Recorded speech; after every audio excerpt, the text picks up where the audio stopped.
Hey everybody, Adam here, and back with more Vintage Cube. I love Vintage Cube. Cube is up till the end of the month. We're gonna cube. About as much as I can possibly handle. I just don't want to play some constructed Magic, so we'll keep doing that.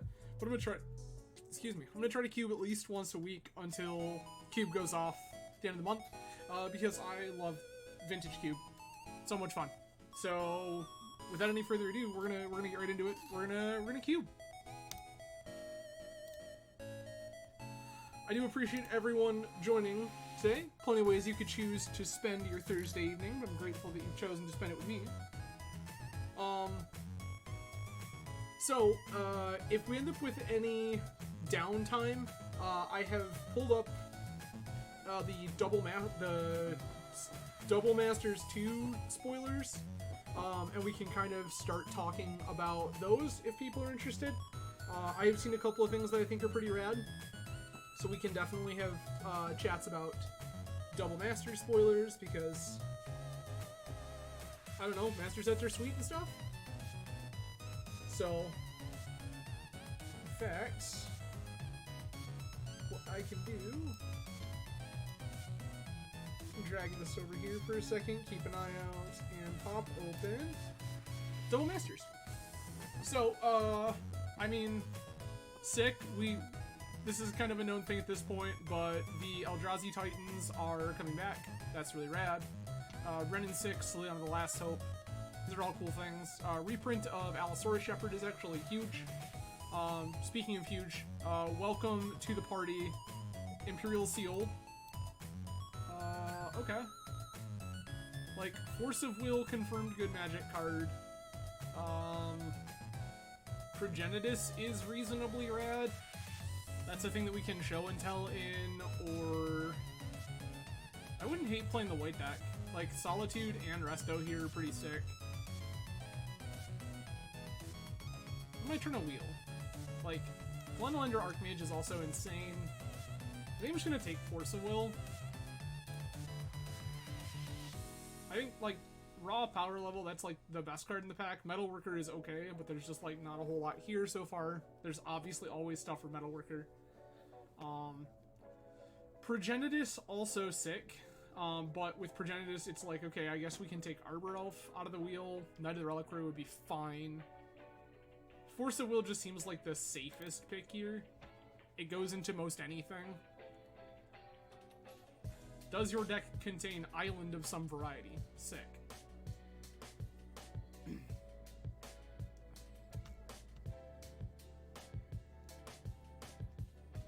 Portent is okay, but not amazing. Like, Signet that makes blue here is really reasonable. Other things I would be interested in include Batterskull, Caryatid or Dryad could be fine. O-Stone is fine. Monolith is fine. I think I just want Signet here.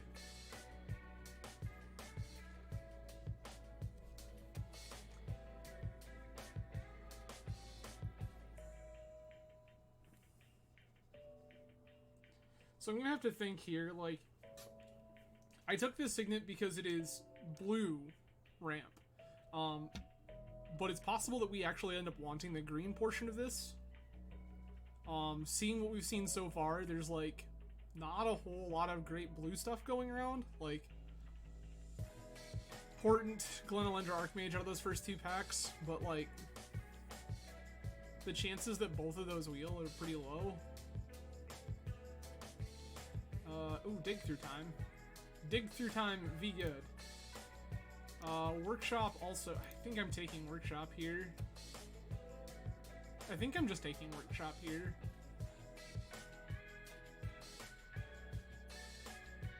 Like, this is nuts. And blue plus Artifact is not a hard deck to build. You signed me in. Okay, I'm on Mishra's Workshop.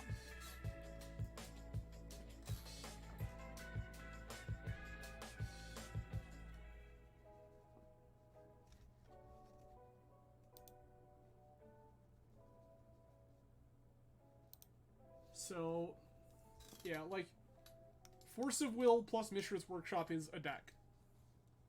Like, we want to be playing blue and we want to be playing artifacts. Oh, okay, I guess. It's a real big ask in Vintage Cube, if you didn't know. Can we get another pack? Okay. Inkwell Leviathan, Hotfire, Hallowed Fountain, pretty reasonable. Because like the artifact deck also doesn't hate being white. This is probably no good. Yeah. Take a Revoker. I wouldn't hate Plateau here. I think we're just gonna be playing Big Blue.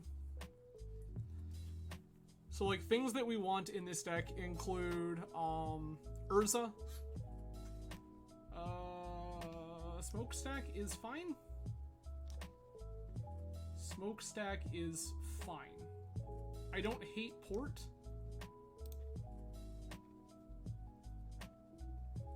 I'm gonna take Smokestack.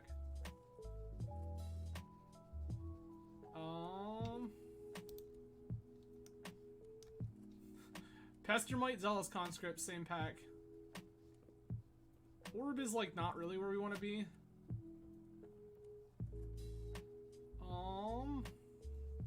It's actually not fantastic. I think I'm gonna take Orb, but I don't love it.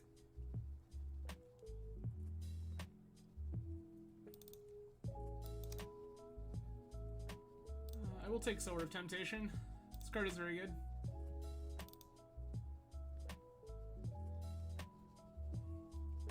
Simic Signet is confirmed blue ramp. That's where that's at right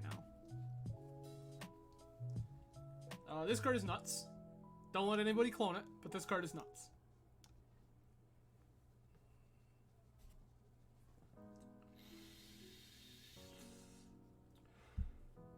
Yuck. Okay.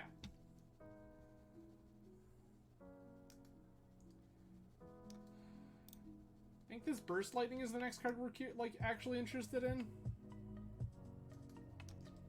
Nahiri's also fine if we can get the full splash going, but that seems like a big ask. I'll take a Burst Lightning. So somebody did take Metalworker and missed out on Revoker, Signet, Winter Orb. I see. This is like fine. Huh. I think I actually would not hate this Dryad, strangely enough.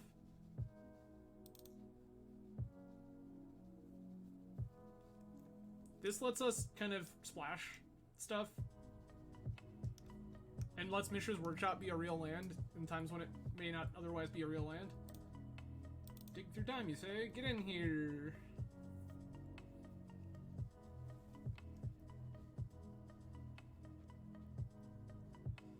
It's weird to me that everyone was real high priority on like Basalt Monolith and such.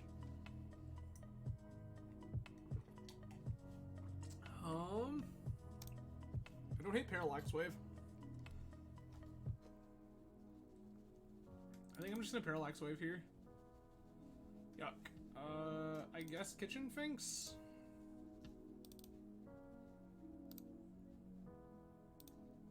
It is entirely plausible that we end up not playing Workshop. Throwing that up there. We may just be like a big blue control bag.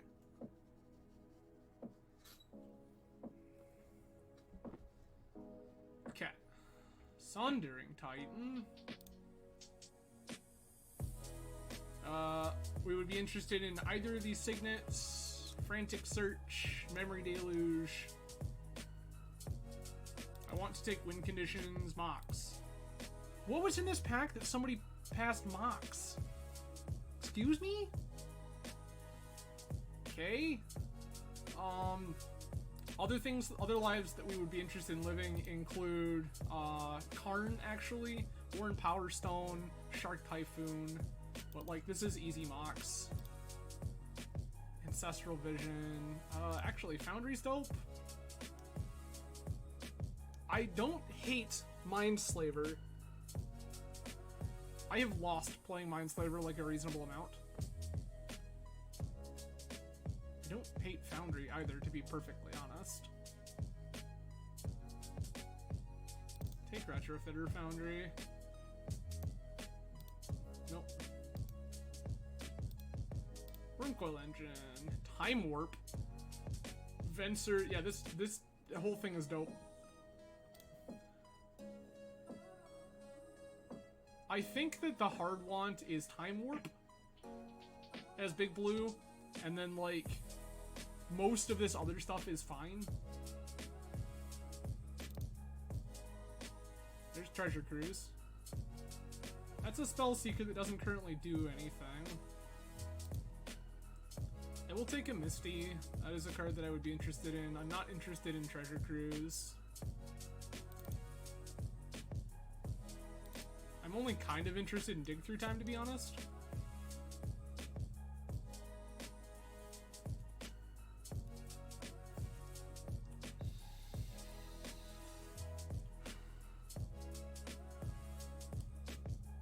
So, like, kind of wishing we had the Hallowed Fountain now. Would like to find Tundra. Also vaguely interested in wheeling that Tropical Island or finding Savannah or Savannah equivalent. I don't know if we play this Baneslayer. Hangerback Walker, Thran Dynamo. It's haunting us. Thran Dynamo, very good. I like that life. Lotus Bloom is fine.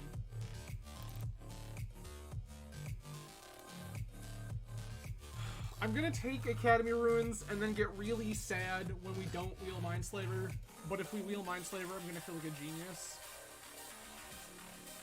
Repeal or Sword? I think I'm interested in Repeal here.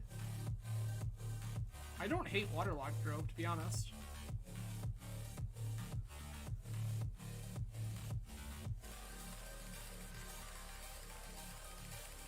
I'm gonna take Repeal.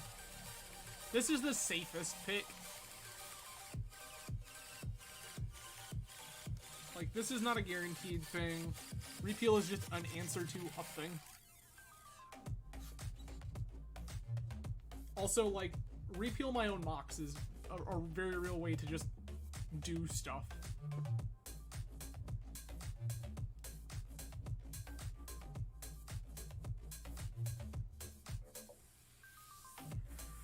Repeal Mox with Mox Sapphire is just straight up, like, value.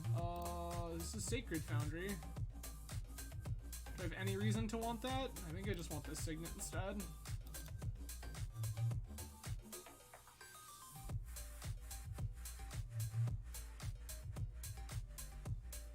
Courier, Tide Hollow Sculler.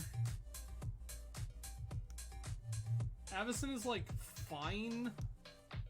Not great, but fine. Do I want any of this? Not really. I'm gonna take Avacyn because I think it's the closest to playable, but it's not great.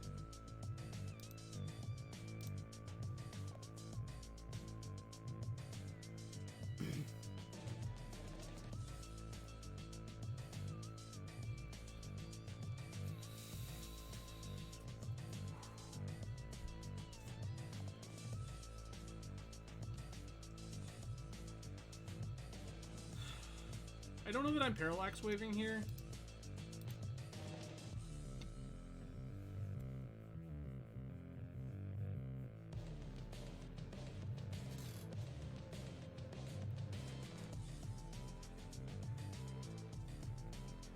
We're not getting Mindslaver. Clearing seems fine, actually. I'll take that. Clearing may actually be better than Waterlogged Grove, funny enough. Because Clearing provides Splash Color. There's Wormcoil Engine. Sick, get in here.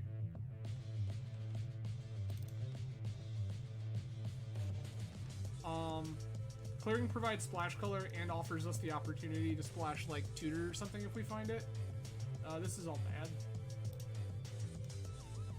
Sack 5 treasures.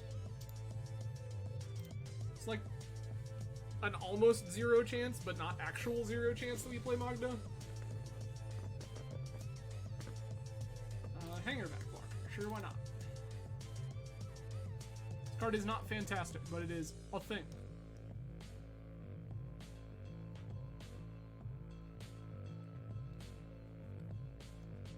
Also, like, I'm not sure how we ended up with so much of this. If someone has taken Slaver and... Like, someone took Metalworker, someone took Mindslaver, someone took Basalt Monolith, but somehow we ended up with Wormcoil Engine. Yeah, this is a Consecrated Sphinx pack, pretty easy. Like, they just left us, like, all of the big artifact and blue bombs. And, like, we early picked Time Warp, I guess. I'm gonna take this Consecrated Sphinx. Not think about it too much beyond that. Sphinx very good. Greg, hello and welcome. I don't think I'm playing this Dryad. Kitchen Finks can probably move to my sideboard as well. This is 19 cards, that's 2 mini lands? Okay. That's actually 20 cards. Or 18 cards. So we get to squeeze some other stuff in here. We have packs. Alright. There are many much packs left to work our way through.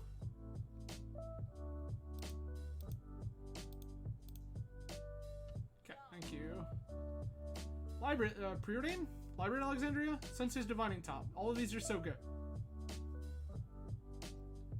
I don't hate this. This lets us splash that Dryad if we want it. This is also dope. That art is gas. I'm interested in Preordain, Spell Pierce, Breeding Pool, Top. I think I want Preordain. Friend's Prodigy. JVP very good. Vendilion Click good. Signet good.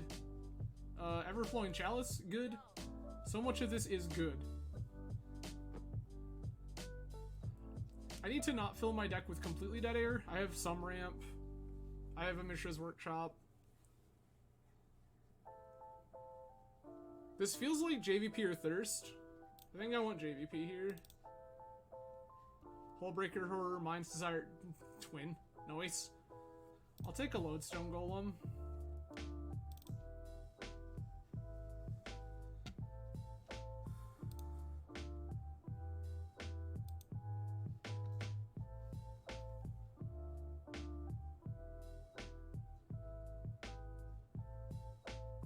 This is functionally land. We'll count that as such.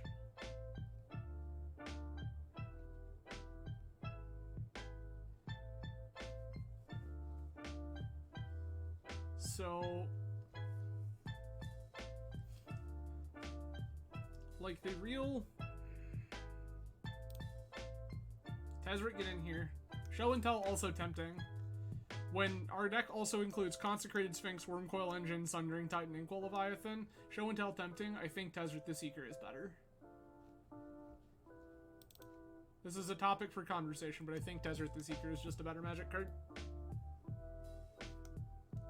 You come in with 4, you can tutor Thran Dynamo, Smokestack, Lodestone Golem, Phyrexian Revoker, Signets, Retrofitter Foundry, Mox. You can ramp me, yeah, this is great. Tezzeret the Seeker, very good.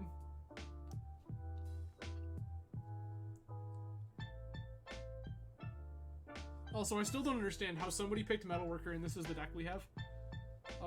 Celestial Colonnade. Yes, please.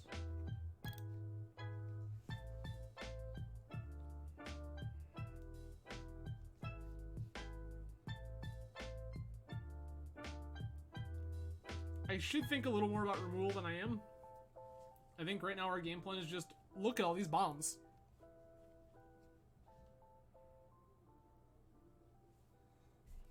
which, strangely enough, I think is just a valid way to play Vintage Cube anymore. Just look at how sweet my deck is. If you can just do more cool stuff than your opponent, like, that's probably just good enough.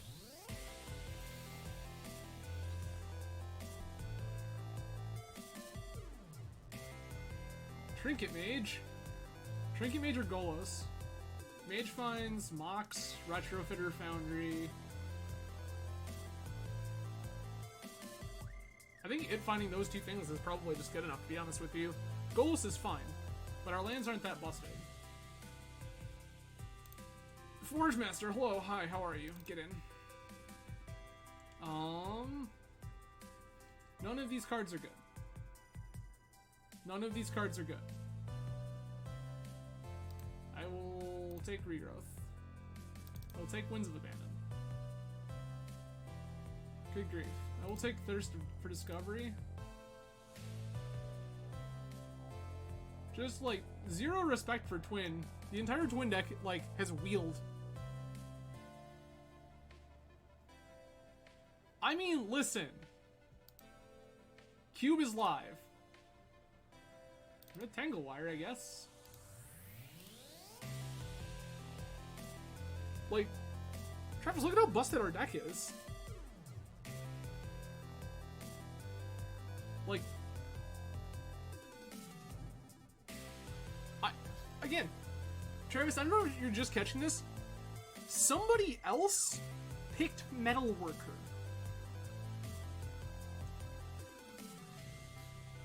Somebody else also picked Mindslaver.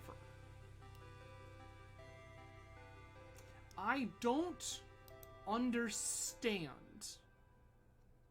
We got, like, wheeled Academy Ruins, Workshop, and, like, half this deck we got to pick, like, halfway through the pack, and somebody was like, you know what I need in my life? Metalworker. Huh? Okay, I guess. 28 cards, 27 cards, 13 lands is probably not enough.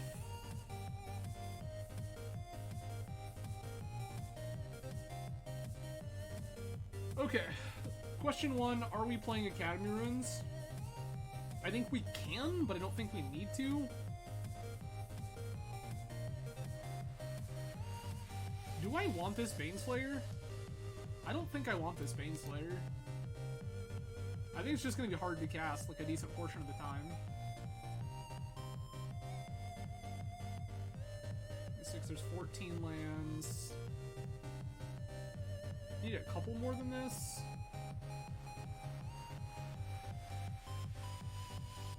The question is, like, how much of this stacks nonsense do I actually want?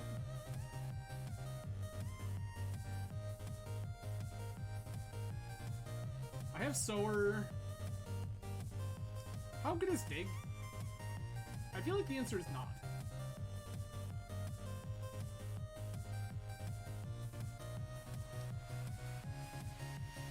I also feel like Misty Rainforest is just basic island.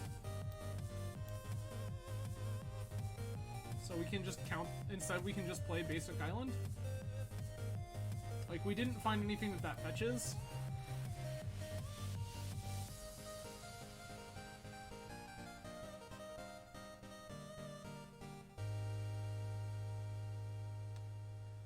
Okay. 14 lands. I need more. I don't know what I'm cutting.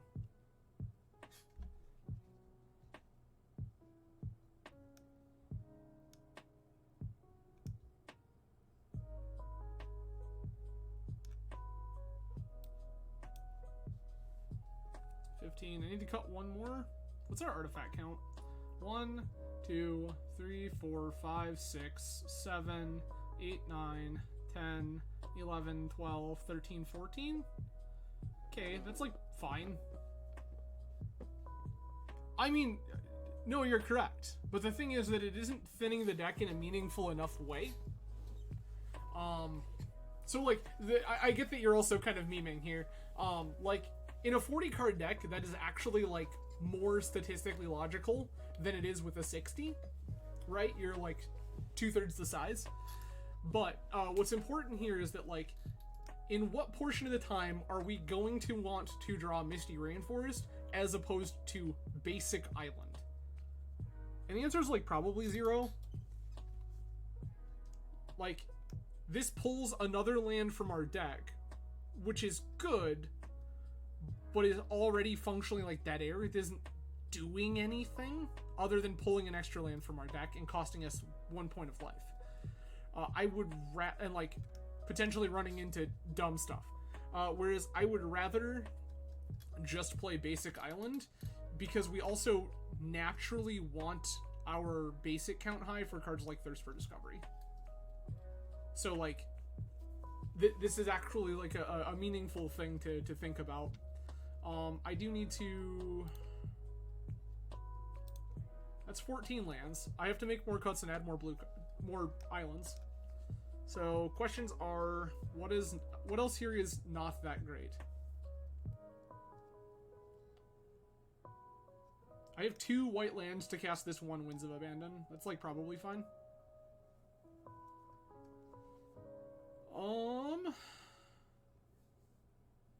I also have this Signet that helps cast Winds of Abandon.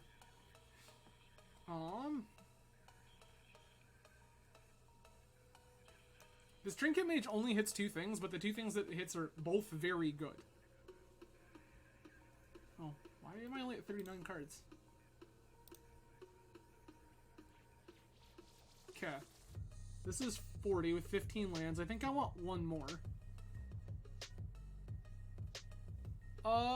You have. It might not be frequent, but we have had serious conversations on stream. Promise.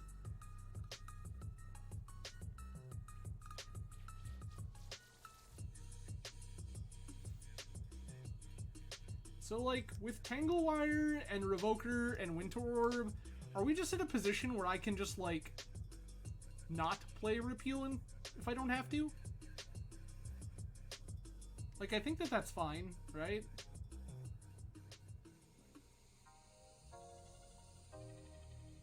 I think I'm cool with just not playing Repeal.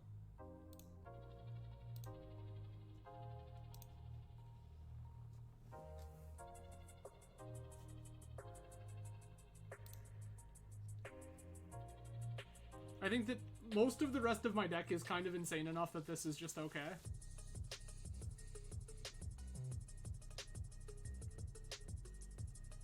Also, is like our like Student of Warfare, Parallax Wave, Avacyn, Baneslayer, like blue-white deck just better than this artifact deck? Possibly.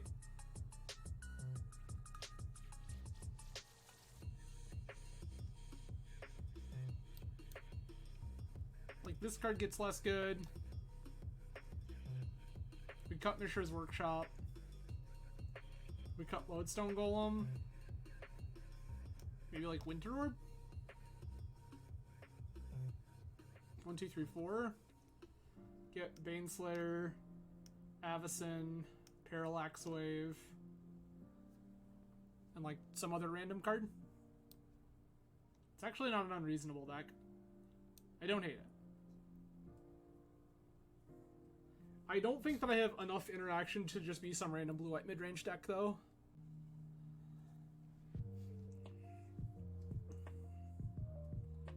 I feel like this deck came together in such a fashion that it was like, look at all the busted stuff I can do. So that's what we're going to do.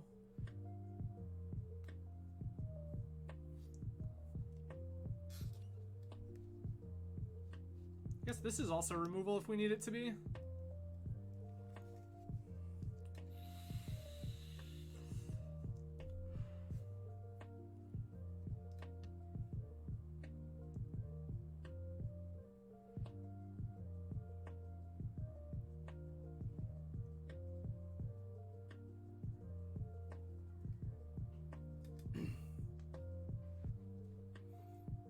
Between Smokestack, Tanglewire, all this stuff, like, we have a pretty decent Staxy deck.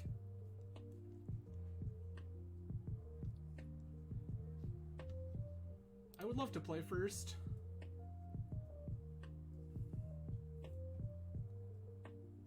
This hand doesn't really do anything.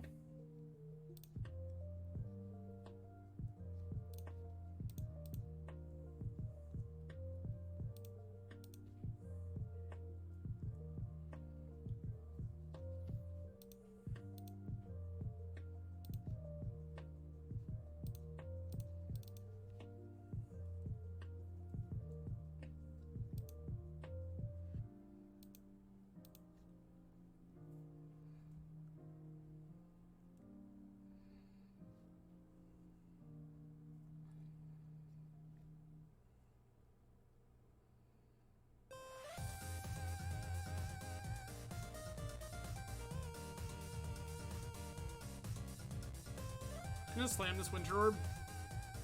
Let this set the pace of the game.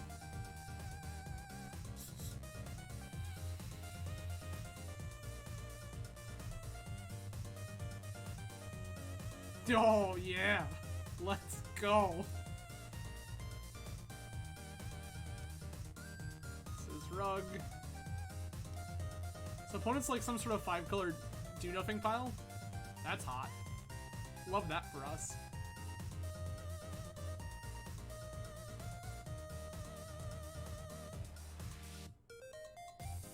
I mean, yeah.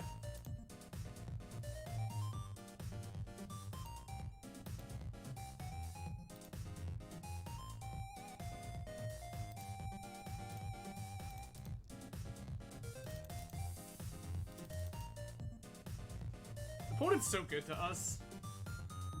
It's 4 mana. Next turn we just untap into Sundering Titan, take both of their lands. Potentially 3 of their lands. Like, probably 3 of their lands.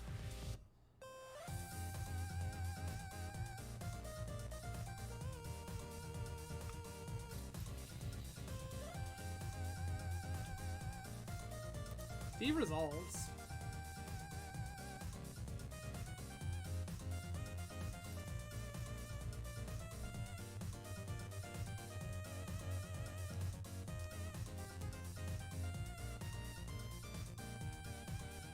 Oh, hell yeah, let's go.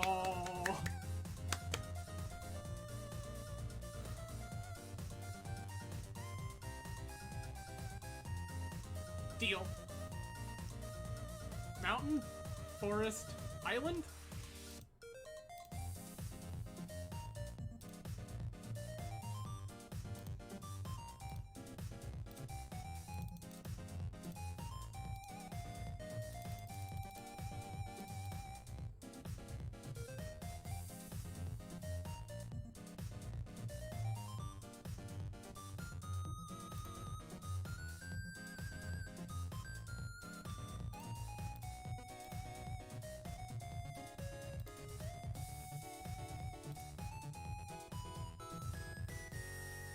Correct.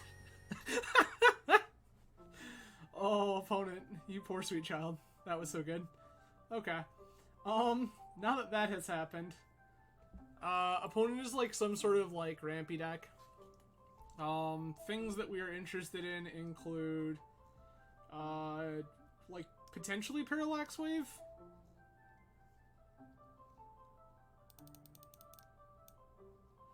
This Hanging Back Walker seems like it's of questionable value.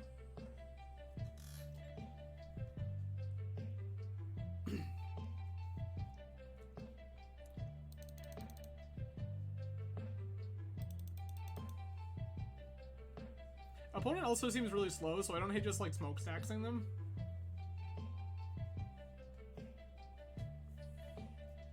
I don't know. We could be... I'm gonna run this back as is, and we'll see what happens.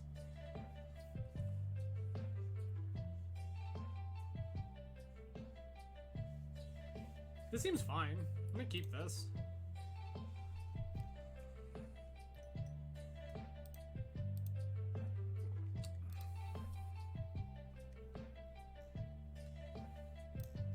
Colony go?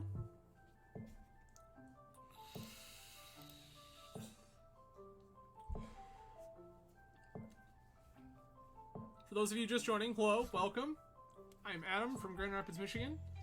Tonight we were playing some Vintage Cube, and last game we just like turned forward a a Sundering Titan at our opponent, and it was delightful. They did not seem very pleased. So this... Preordain... Huh.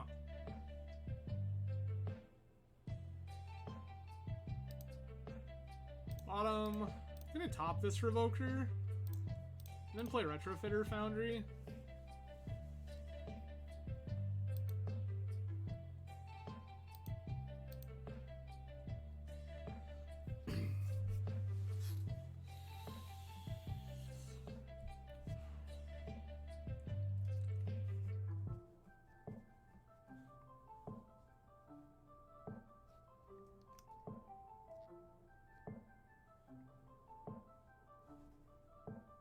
Okay.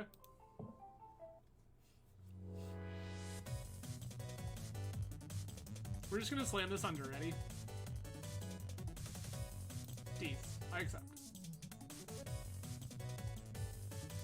That's also fine. Yeah, so opponent's some sort of goofy ramp deck.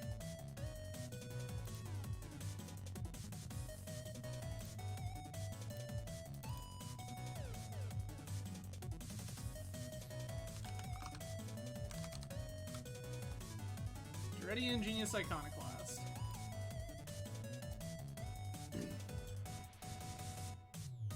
One, two, three, four, five, six.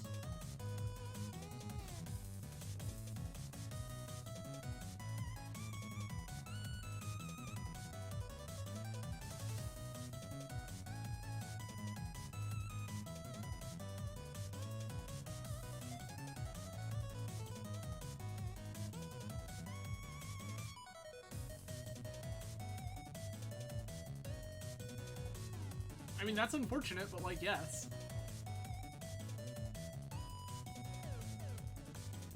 I would love to draw Mox, specifically. I mean, yeah. My Revoker is dead.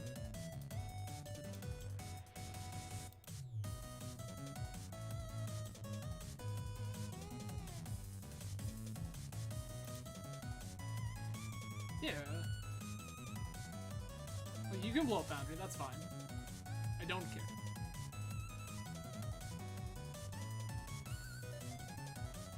Oh.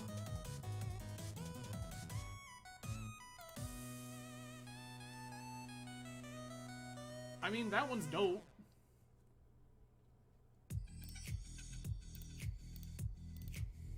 Nope. This is a Lodestone Golem.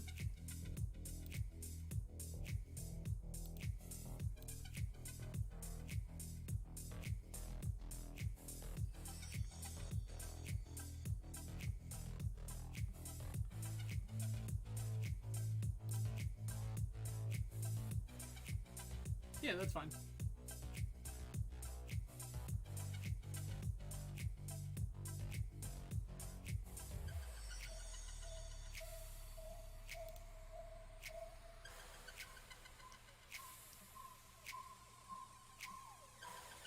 Three.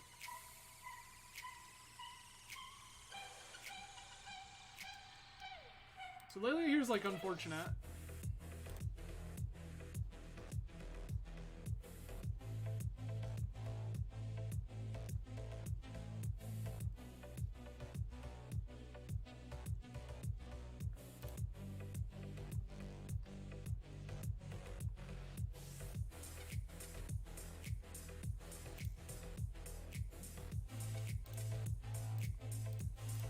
We'll make a 1/1.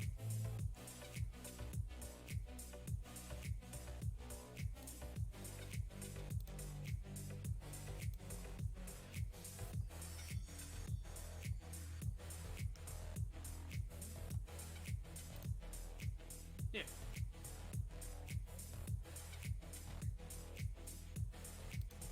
This is all fine.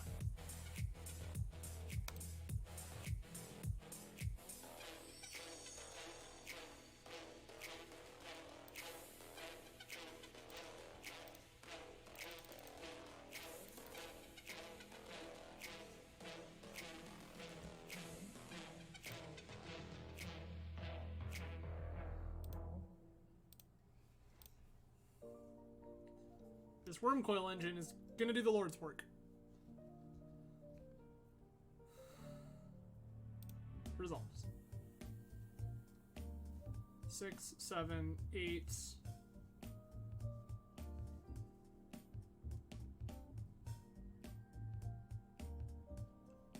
Yeah. That's how this card works. Correct. There was 0 chance you were supposed to activate that already before combat.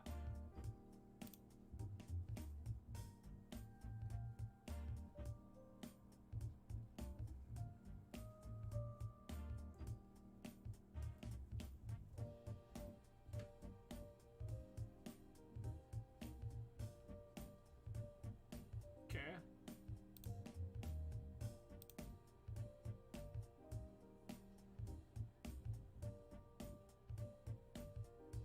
That's unfortunate.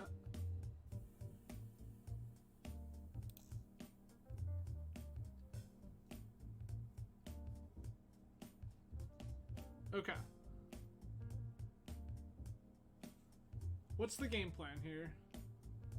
I think the game plan here is block like this.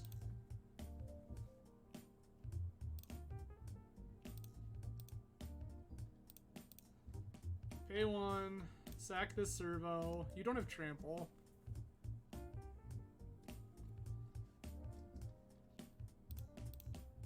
I'll take 4.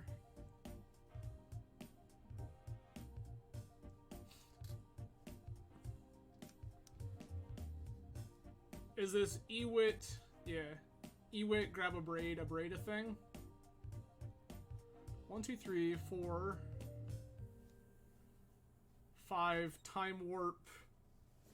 6, 7, 8. Need to draw singular land. Yeah, this is Ewit for a braid. Sure.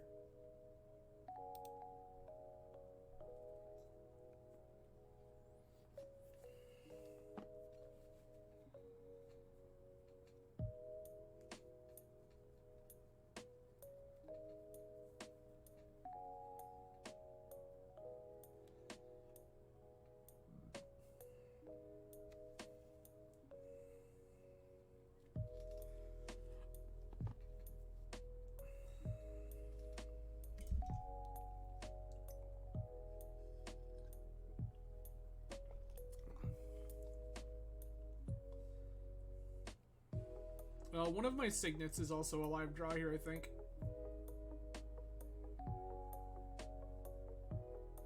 Because Mishra's Workshop cast the signet. This is fine.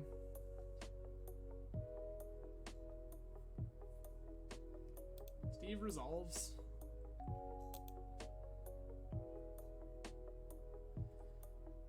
Okay.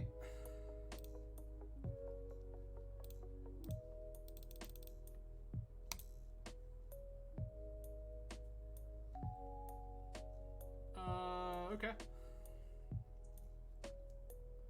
This is poked already.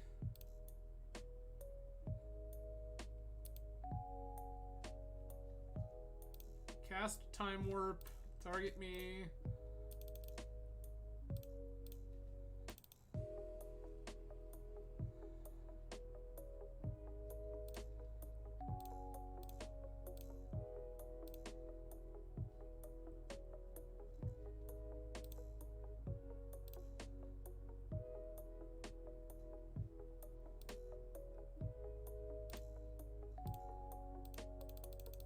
Six.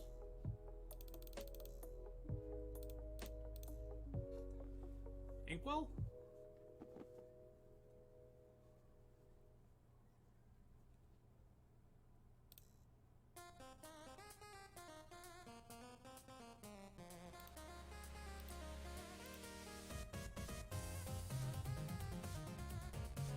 Yeah, like, screw a tribe elder can go find a land, that's okay.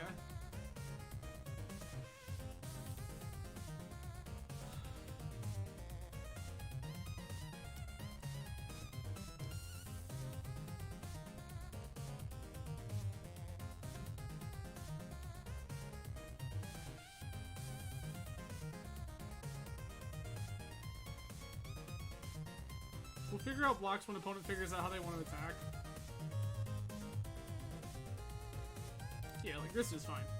This card doesn't do anything.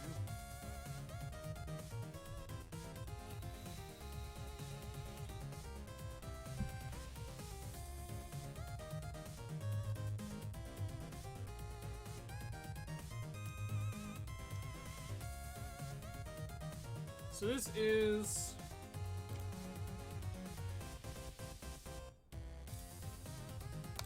Sacathopter.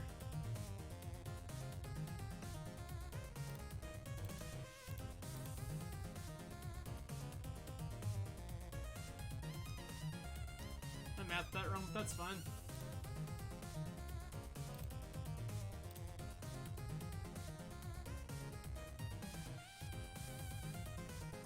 I think that was just supposed to make another 1/1.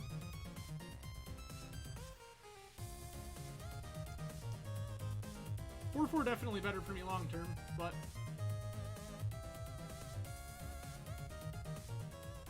I'm confused. We're tapping stuff for something.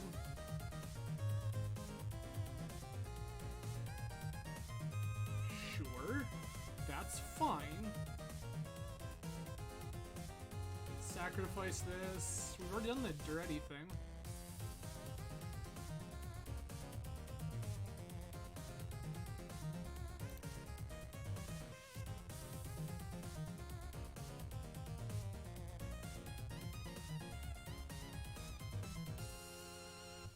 Okay. 4/4 is dead. I accept.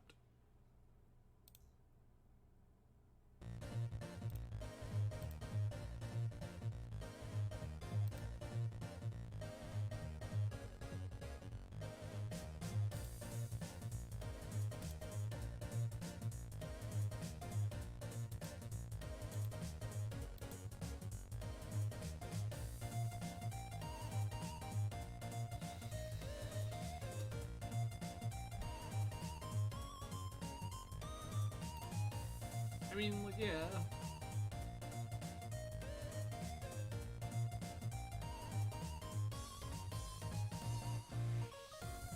Okay. Make a 1/1. Make a insect.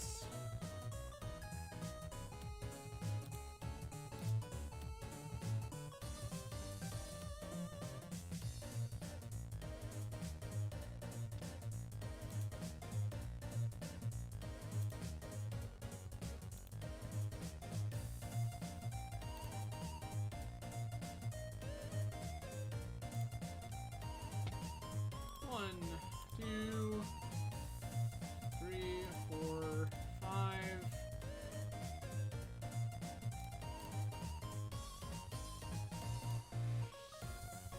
Maybe we'll cast Dig.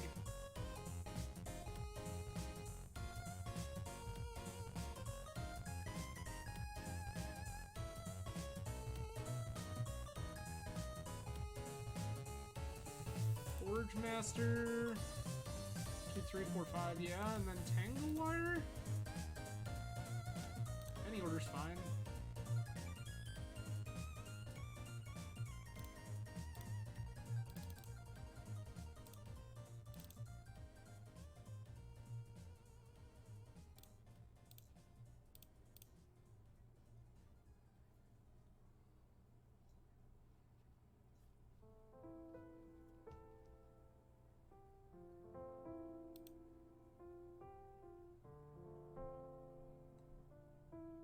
I think that we're still dead. I don't think there was actually a hit in that actually got us out of this. Maybe we take Thirst.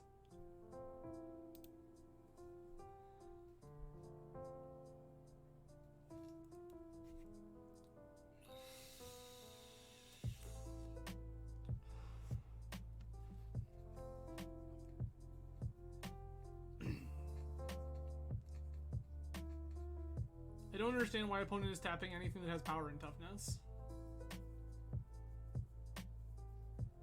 This defender also would have been a pretty primo choice.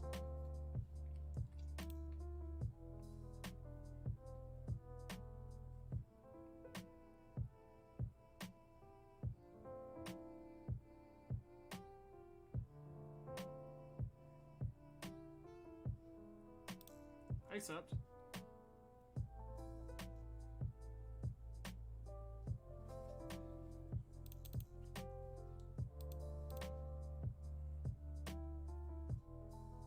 Yep. Opponent has figured out how to turn their thing sideways. Okay. Interested in Parallax Wave. Interested in Smokestack.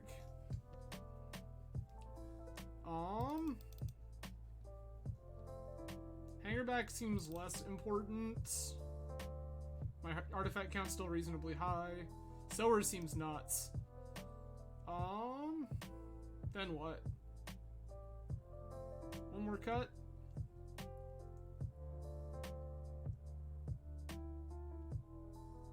I could cut dig. What's our force count like then? 1, 2, 3, 4, 5, 6, 7, 8, 9, 10. If we cut dig, I think that 9's still plenty for a singular copy of Force of Will.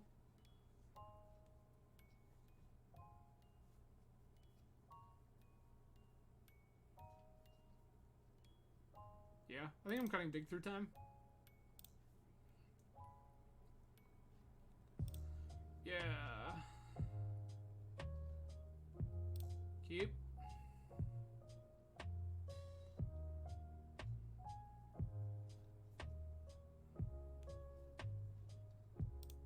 Box. Workshop.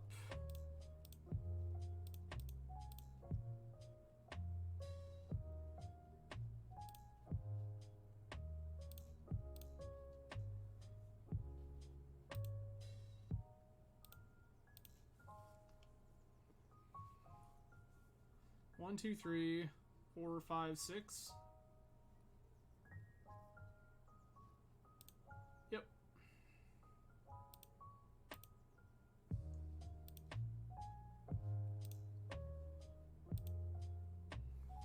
Gonna wait for opponent to play a real threat.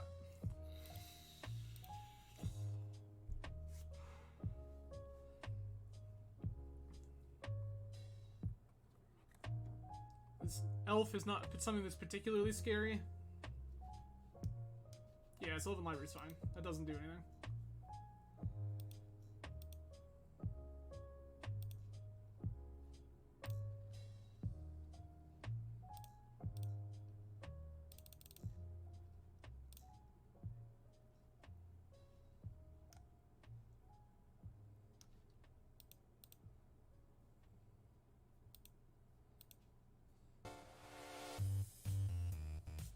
Opponent's gonna tap all their permanents to Tangle Wire.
This Parallax wave will be great when I hit a second white source.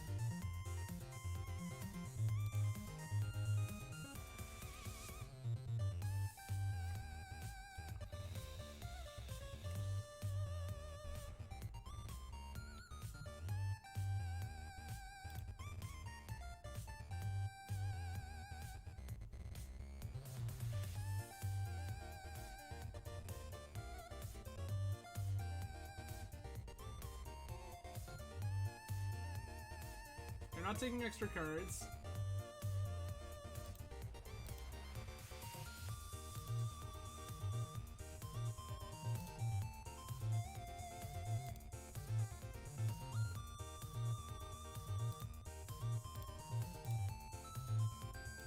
these two.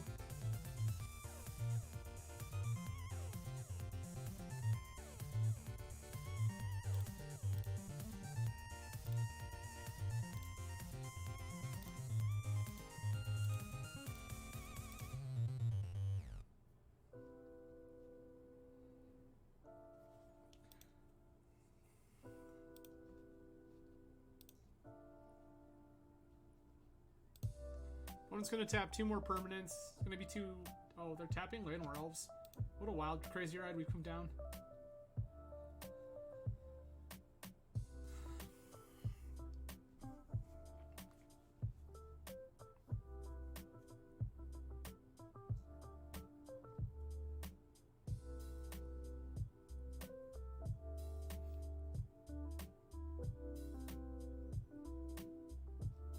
Sakura Tribuilder's fine.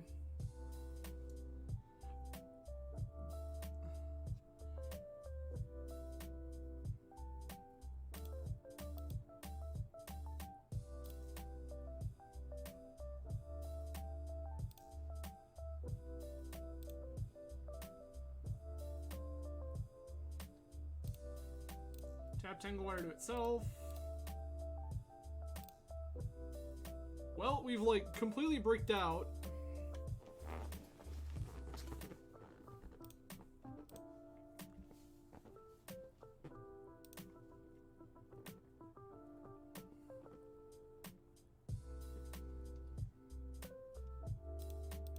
Opponent taps Sakura Tribuilder. Reasonable. I accept.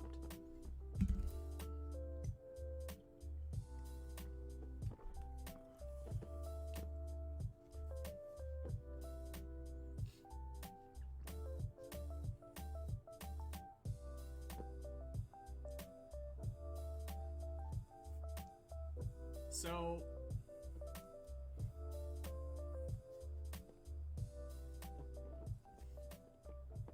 like, what has to be going through opponent's mind, right? Like, we played this Tangle Wire and then just hung out all game.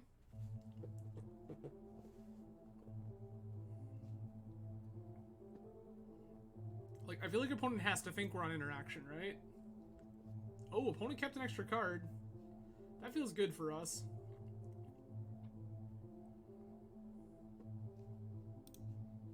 Taking that 100%. Not even a question.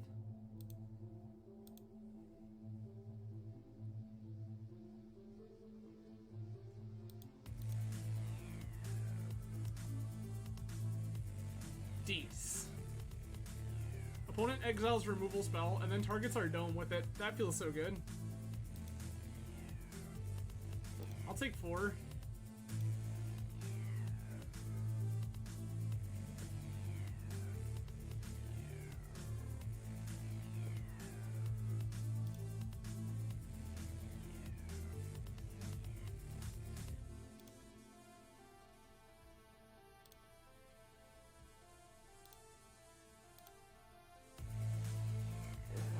Okay.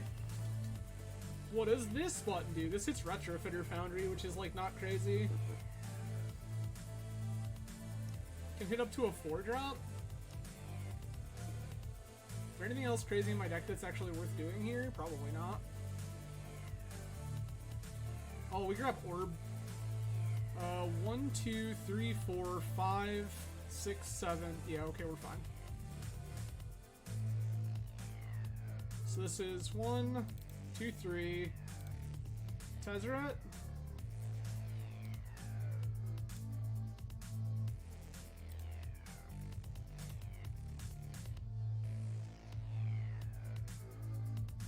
Winter Orb.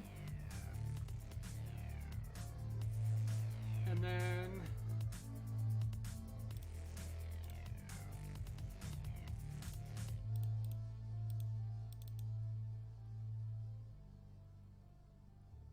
Sword of Temptation, take Lelia.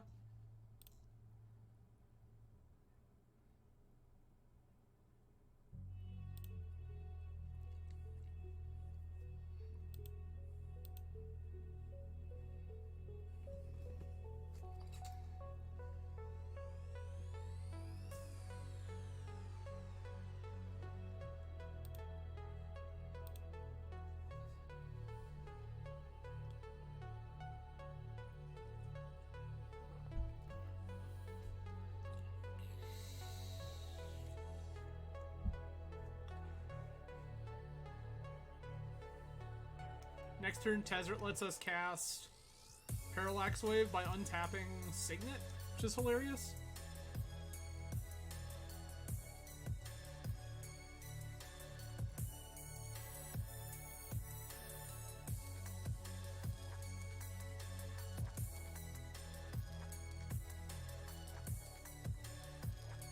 Boo! Yeah, I guess. You get your Lelia back.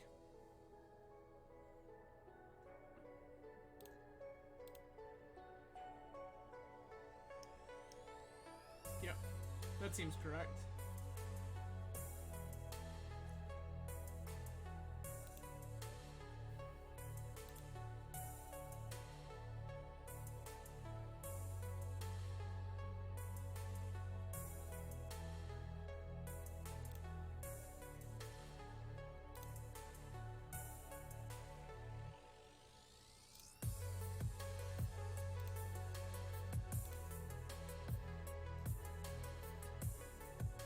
Or,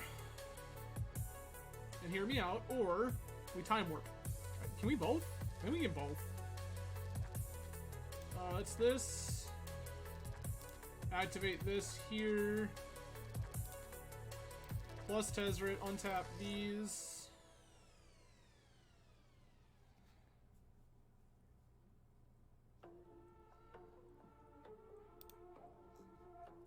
This here.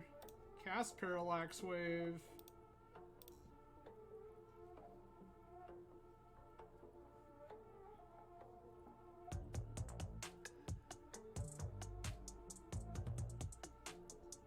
And then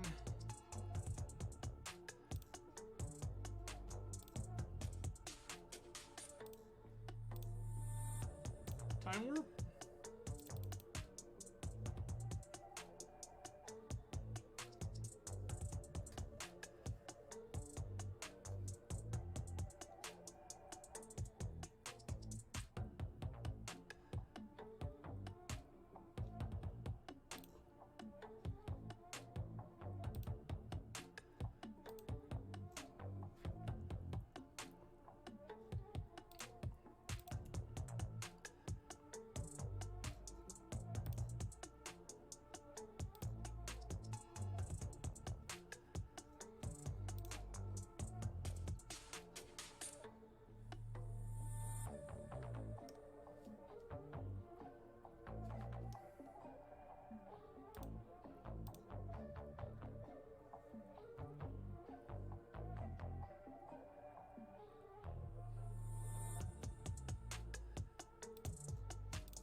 Tezzeret to 1, grab Retrofitter Foundry.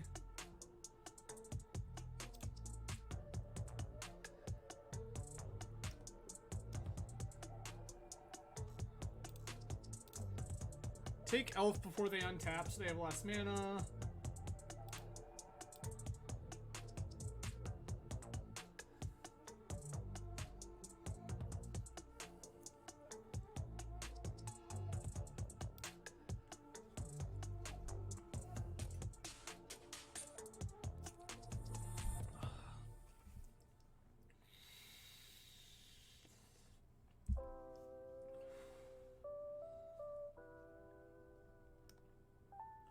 One, two, three, four, 5, 6, 7, 8, 9. 1, 2, 3, 4, 5, 6, 7, 8, 9. We can make 0-4-4 this turn.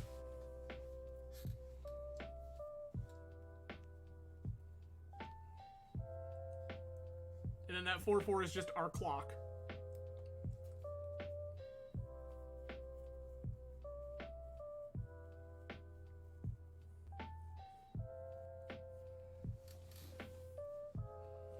Seems pretty good. Like, we tap out to do it, but I think that that's actually fine.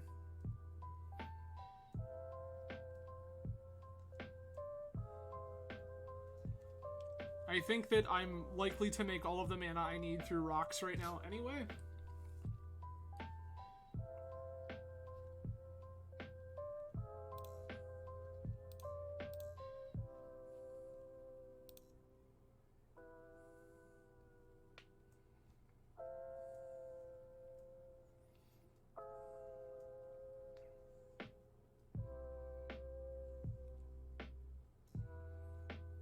land drop, sure.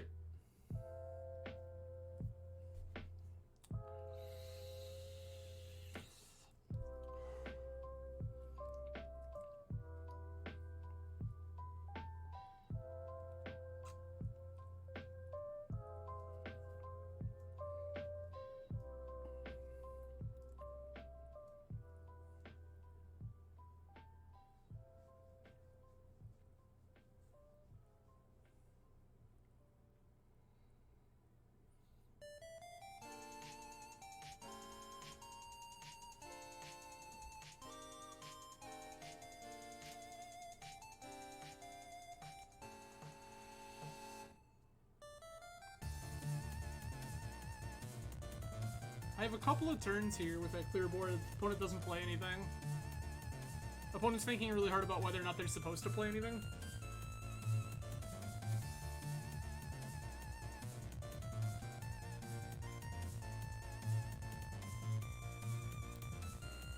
Resolves.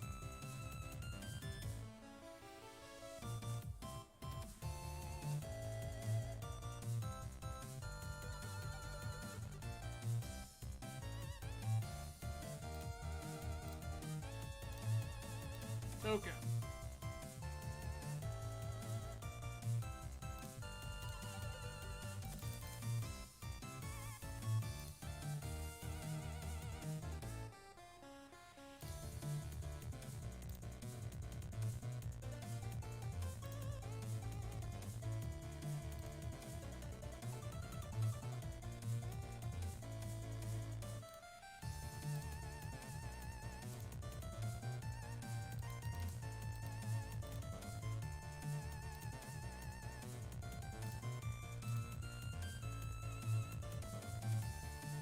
Present 4-4.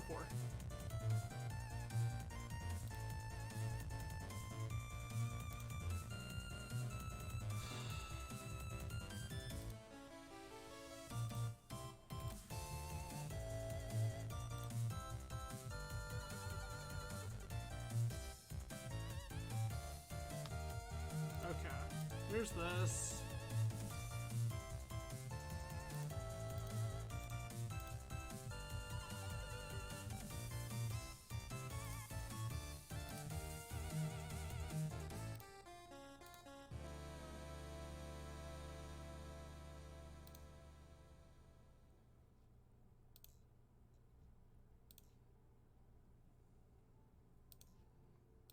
Attack with 4-4.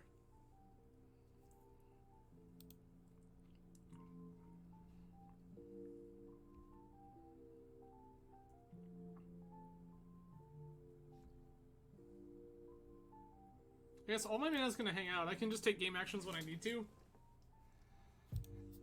Like, I doubt opponents randomly, like, packing K-Grip.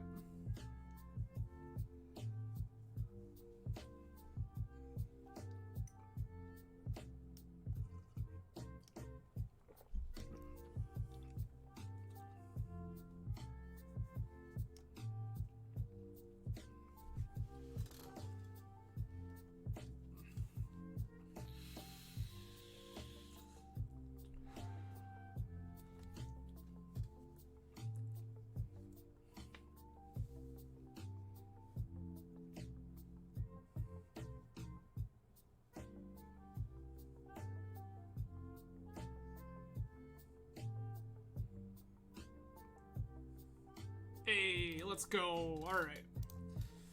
Okay, so resolve Tangle Wire, make a billion mana, win however. That seems reasonable. I think that's a lifestyle choice. So, hooray, hurrah. We went ahead and got our first win. That's always nice. We just need 2 more. Again, for everyone joining late, hello, welcome. I'm Adam from Grand Rapids, Michigan. Tonight we're playing some Vintage Cube, specifically, show me my deck. This big, dumb, blue monstrosity. So, we saw an early Mishra's Workshop, and I said, yes. I'm in. In fact, I think it was pack 1, pick 1, Force of Will. And then... I want to say it was like Force of Will, Simic Signet Workshop, and then our like everything just kind of devolved from there. It's definitely arguable that like Trinket Mage is not at its best, only having 2 targets. And maybe thinking about it again, maybe cutting Dig Through Time that last matchup was wrong. Maybe I was supposed to cut Trinket Mage. Wild. Because Trinket Mage only fetches 2 things, and Smokestack would have just been absolutely absurd. Deal. I will play first. I will keep this.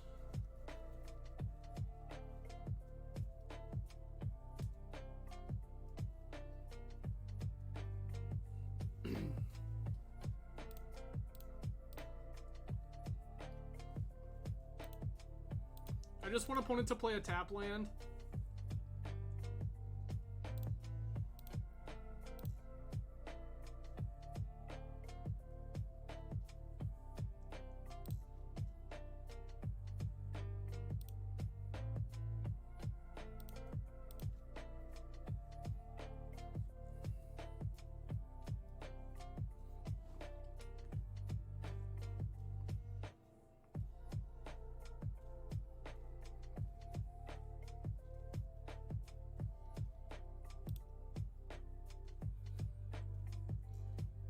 This is the fastest untapped Winter Orb of my life. Opponent went land, go, land, EI. I'm just going to make a 1/1 with Retrofitter Foundry.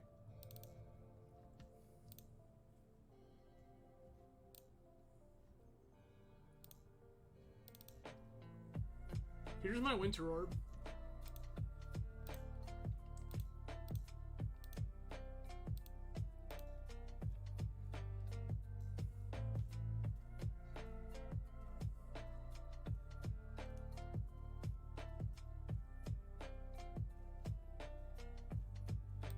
Yeah, that's fine.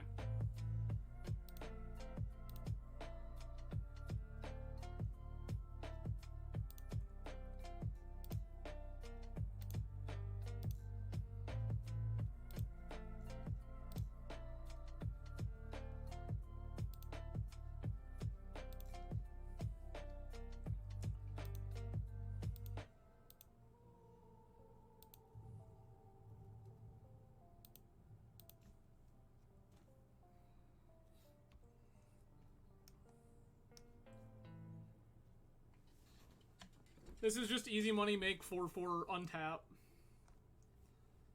Like, probably cast Thran Dynamo.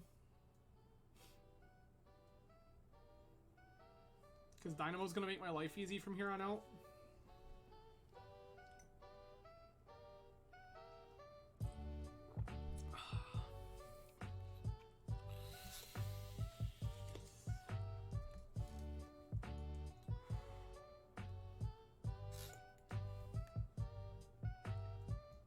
Emery resolves.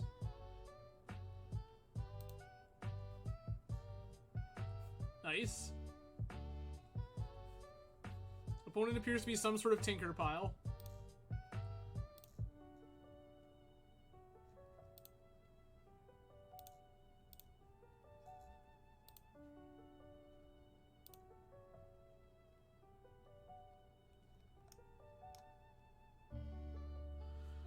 So listen, we had a plan and then this happened.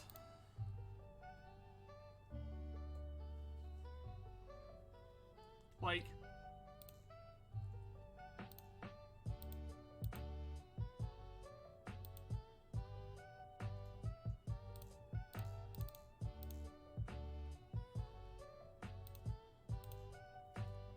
I will give opponent 1 turn with Emery, because right now they can't really do anything.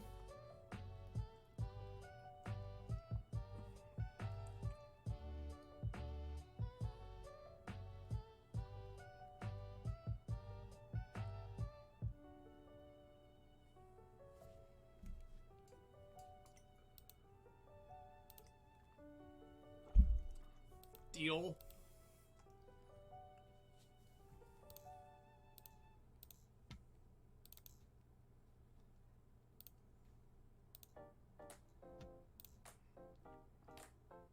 Dece.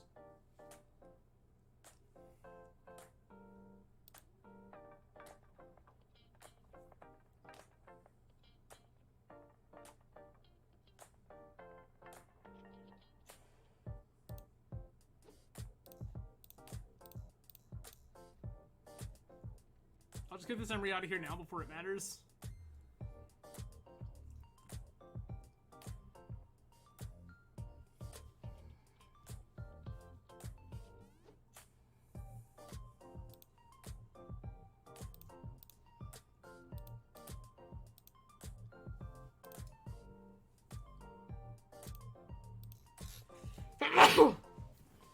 I'm sorry about that.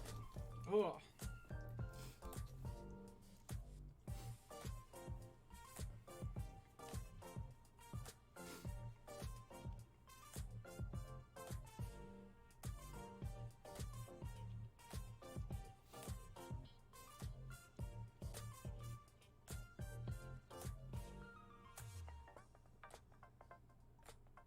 So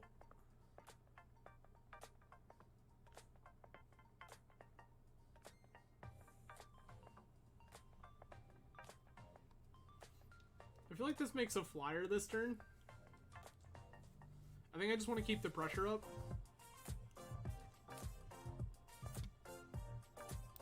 Metal Worker resolves.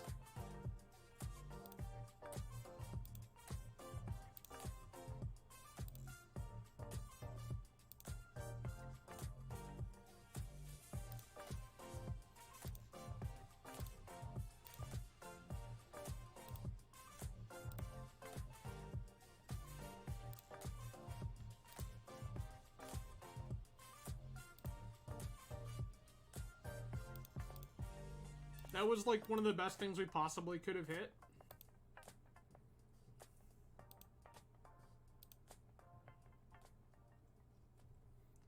I just want opponent to tap this and let us force a will their big dumb thing.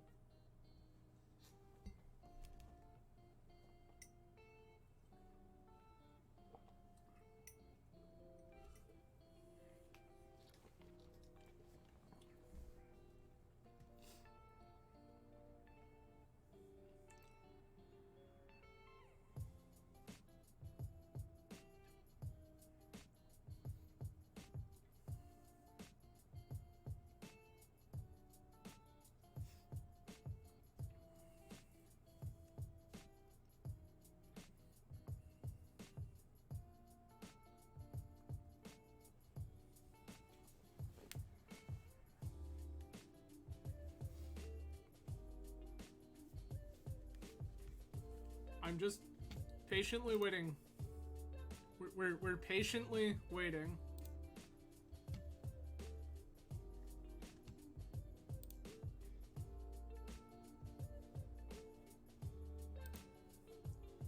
Opponent can decide they're dead whenever.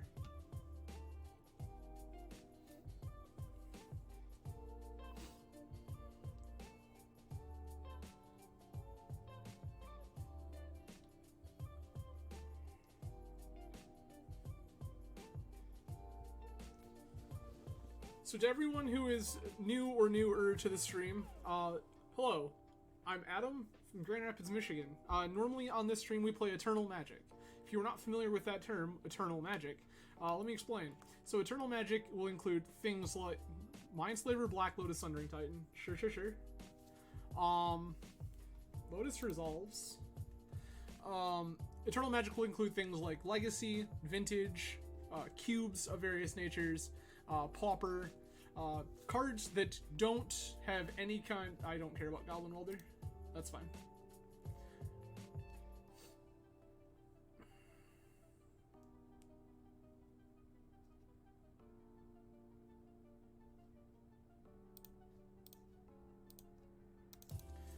Cards that... 10 Arms, hello, welcome.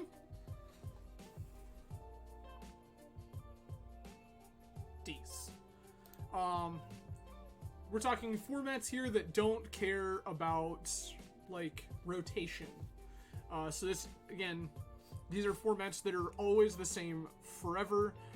They go all the way back to the beginnings of Magic. That's what my life is about.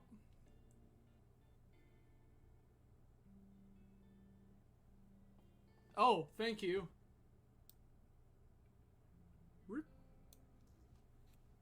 Apologies. Every time Moto updates, it resizes my windows, and it's about the most atrocious thing on planet Earth, but I literally can't get it to stop. Hangerback Walker seems kind of pointless. Actually, Hangerback Walker... I lied. Hangerback Walker seems hilarious. Opponent just showed us a Goblin Welder. I'm at least mildly interested in Leon and Relic Quarter.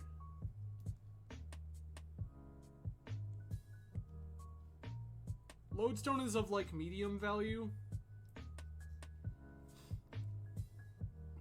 Opponent has showed me their deck contains Blightsteel Colossus, so I definitely want this Sower of Temptation.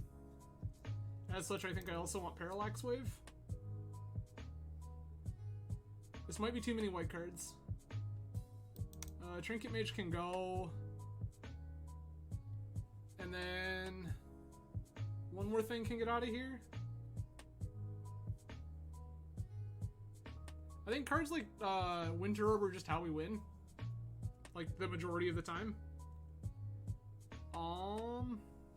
Forkmaster still very good. Sundering Titan, very good.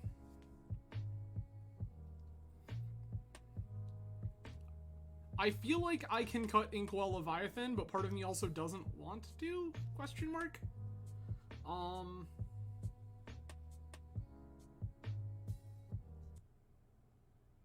can cut JVP here. There we go.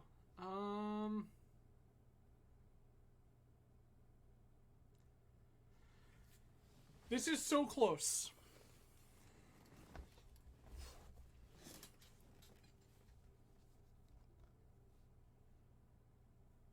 I feel like I want to keep this. This feels like a thing I want to be doing in this matchup.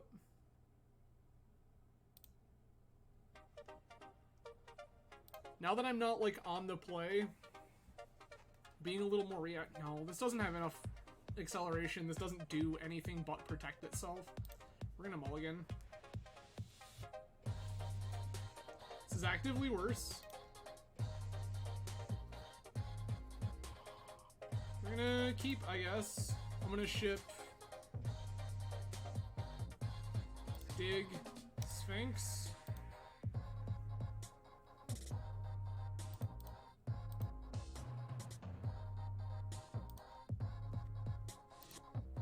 I'm gonna preordain.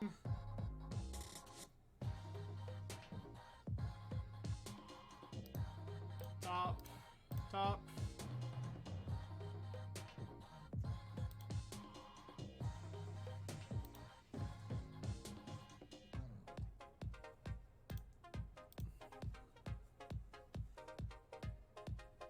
Okay. Signet's fine.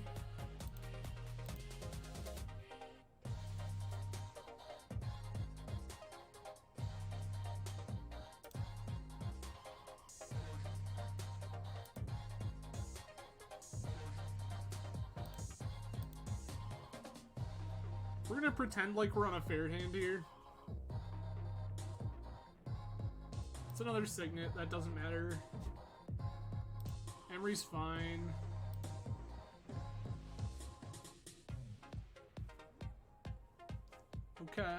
Okay.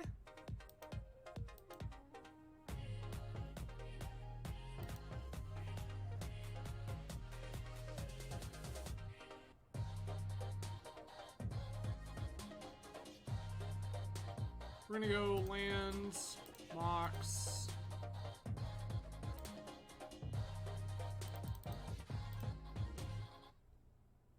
One, two, three, four, five.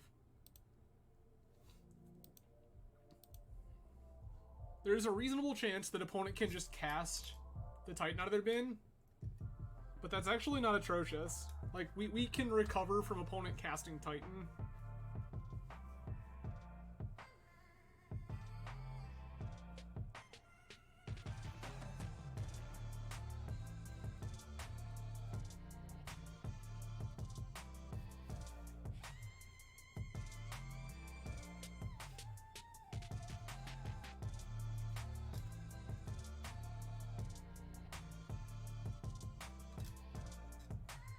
fact, not only do I think we can recover from opponent casting Titan, I think that we can just, like, Tezzeret. So it's 3 blue, blue. Yeah, Metamorph is whatever. I think we can just 3 blue, blue, Tezzeret, untap, Sower.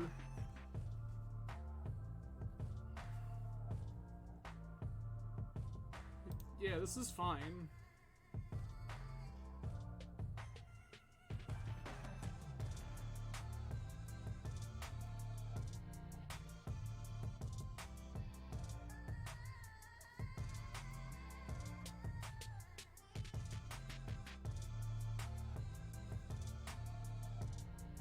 Workshop good.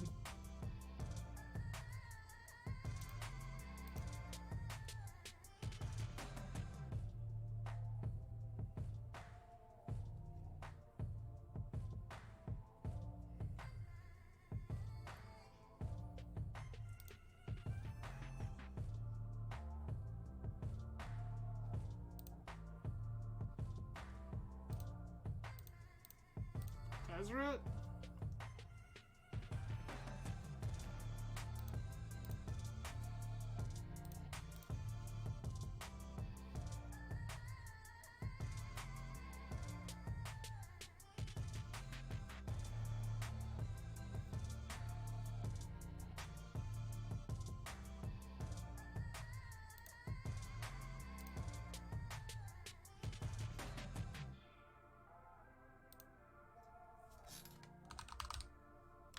Emery, Lurker of the Lock. Yes, please.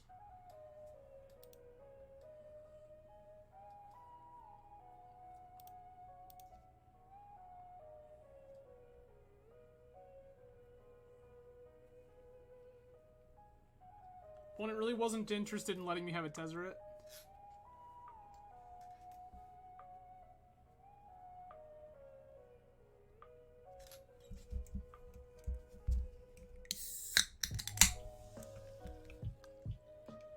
This is unfortunate.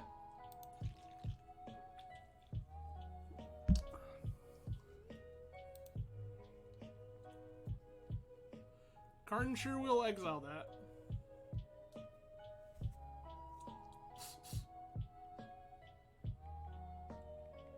Okay, Monolith, yup.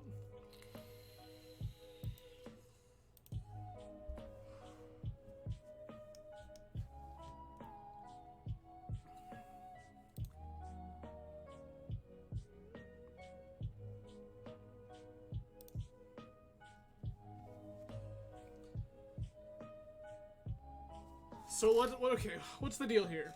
We Sower take Emery. Opponent has Echo, that's gross.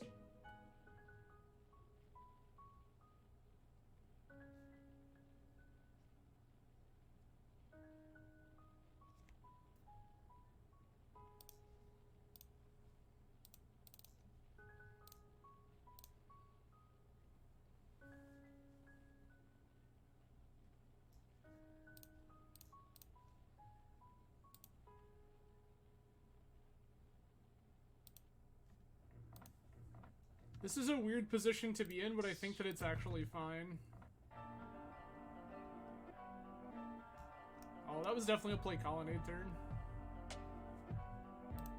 That's fine.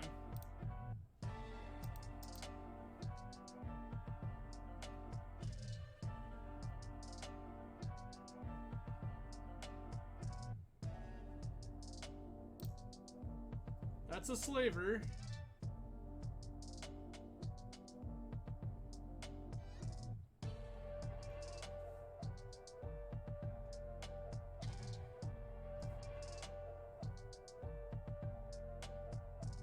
Sure.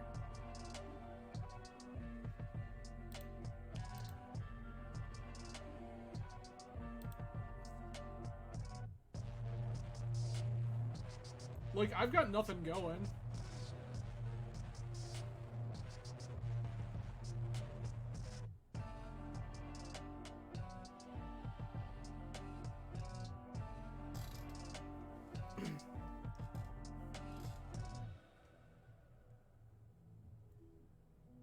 Sure. Yeah. Cool, friend. You did it.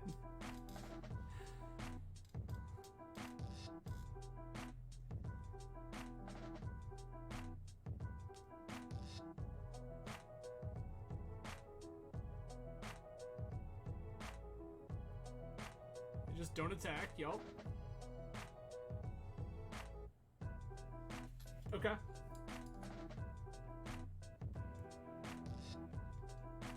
Exile my sword, sure.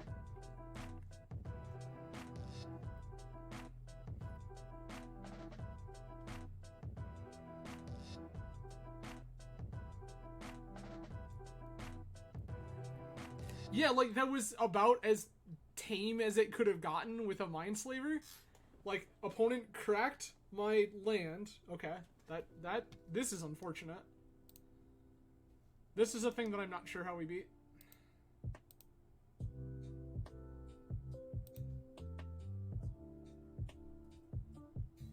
Oh, yep. We're gonna pack it in.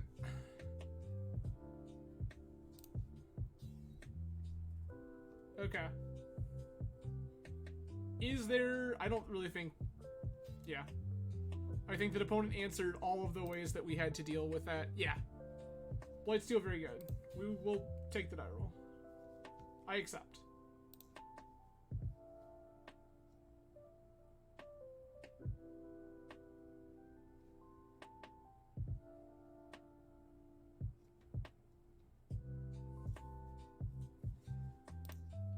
All right.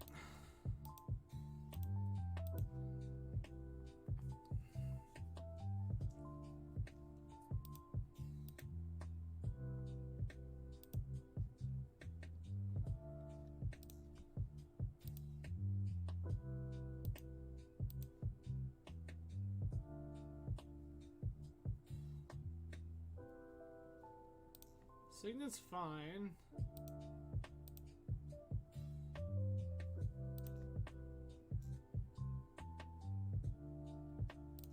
We're gonna preordain here.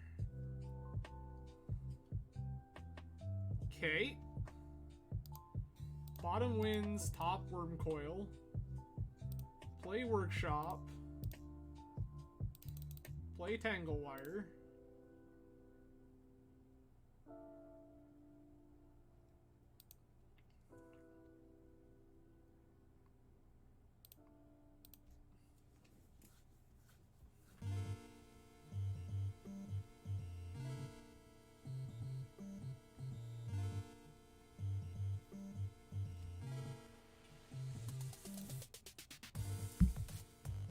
Mystical in upkeep for Tinker. Okay.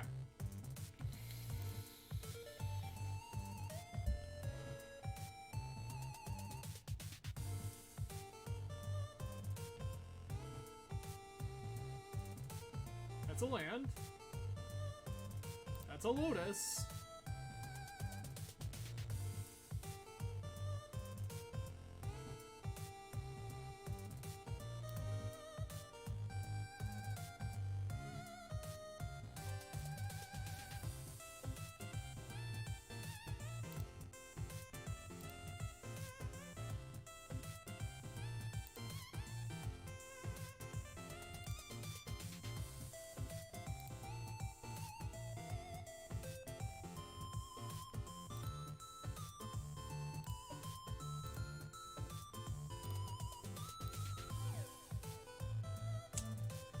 Cool.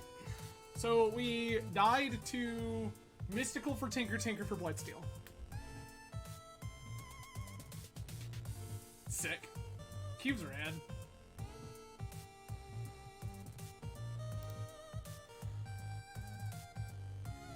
I mean, I'm gonna make opponent fearful.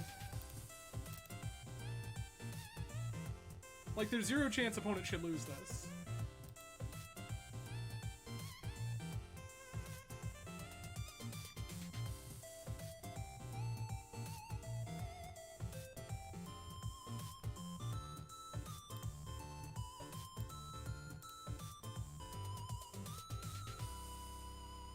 Yeah, like, you got it.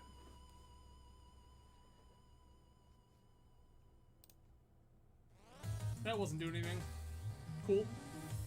Well, alright. We tried. What a wild and crazy ride. So, we get opponents to tap to commit stuff to the board. Tangle Wire. They upkeep Mystical for Tinker, tap all their stuff, have the ability to Lotus, land, Tinker, Blightsteel, go. Craziness. That's just like one of those things that you can't, like, there's not a world in which we could ever play around that. I think our hand was very good, 10 arms. Like, I think our hand was super reasonable. I think that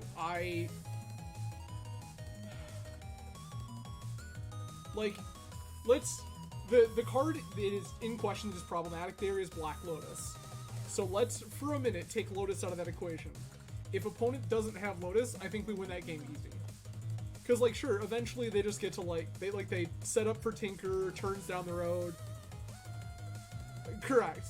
But, like, yeah, turns down the road, they're just like, okay, Tinker for Blightsteel, and we're like, yeah, great, untap, here's Sower, Sower takes Blightsteel, like, do whatever. Them having Lotus ready to go, that was what got us. And I just don't know that there was a situation in which we were prepared for that, like, ever. We would have had to have one of our own, like, absolutely nuts busted hands and been able to, like, Winds of Abandon on, like, turn 2 or something. And that, like, the deck is almost entirely blue. The white is, like, the gentlest splash on the planet, so I just don't think that that's a reasonable ask. Alright, round 3. Let's see if we can get our play points back. One-time dealer. I will play first. I will mulligan this no-land hand.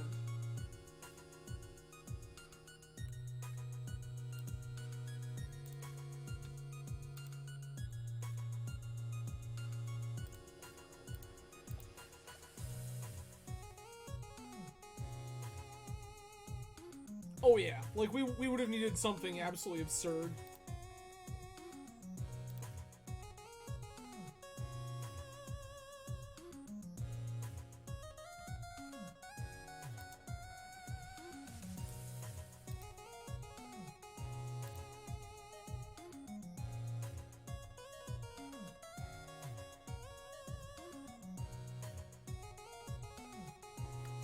The $1,000,000 question. Do we Winter Orb? I think that if we cast Winter Orb here, we choke opponent's mana, which is good for us, and it devalues the DRC. But it means that we're further off doing anything in our hand. I still think it is correct, and as such, I will do this. But I want to know, like, I'm actively aware that by playing this Winter Orb, we slow our own game plan down by a lot.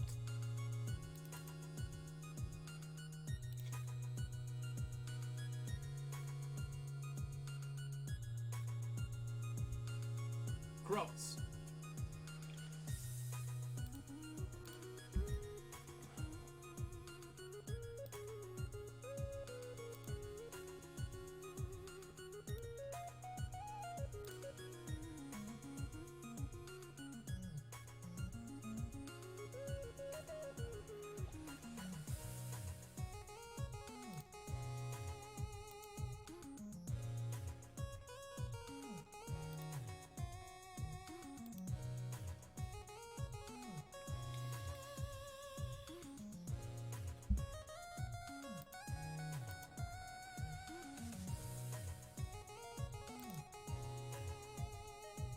So, in terms, like, I mean, I agree with you, right? Oh, this Metalworker doesn't matter.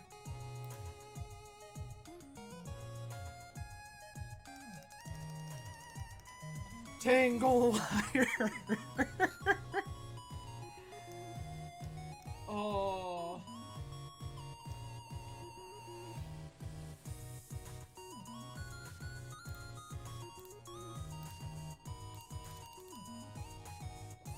Dynamo?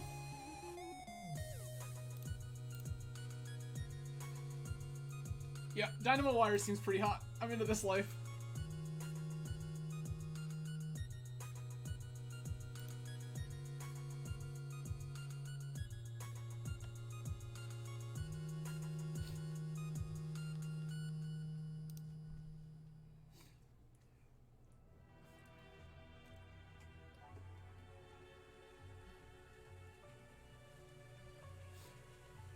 Dynamo Wire seems exceptionally good when an opponent is already under a Winter Orb.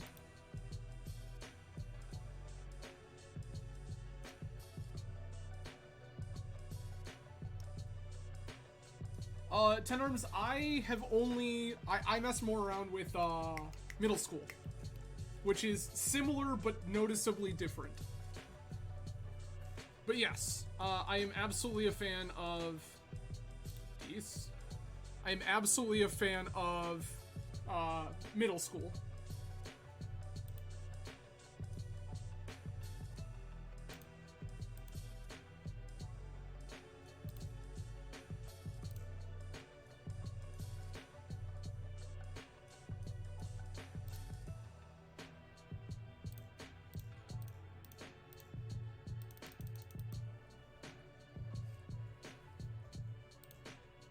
Yeah, Ten Arms, I actually also play Old School, but I'm the crew that the club that I most associate myself, or clubs plural, I most associate myself with are all like super huge proxy advocates.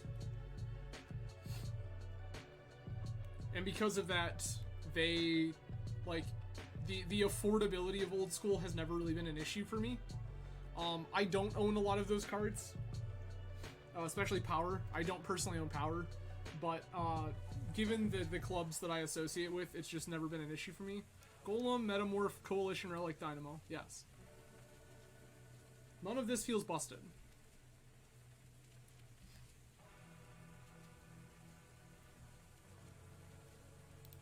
Dynamo's fine.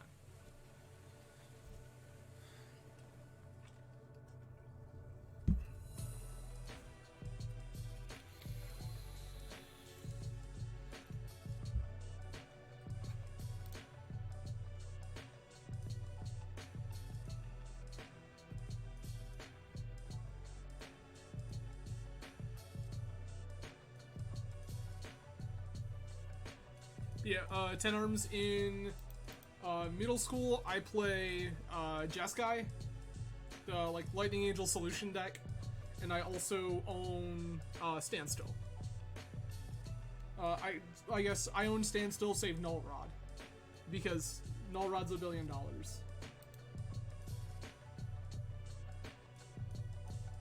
Yeah, this is fine.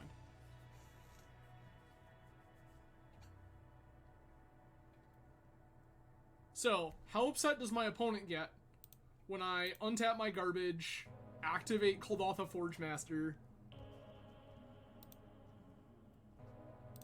This? That's dope.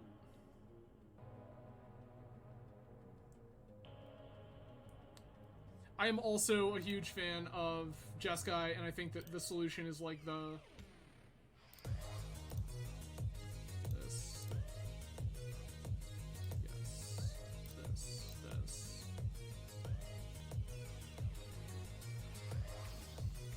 Hangerback Walker. We're not getting Hangerback Walker, it's fine.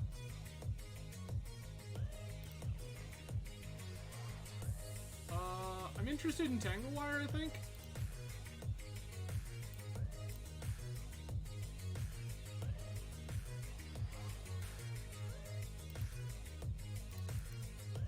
Please tell me how you feel about an Inkwell Leviathan.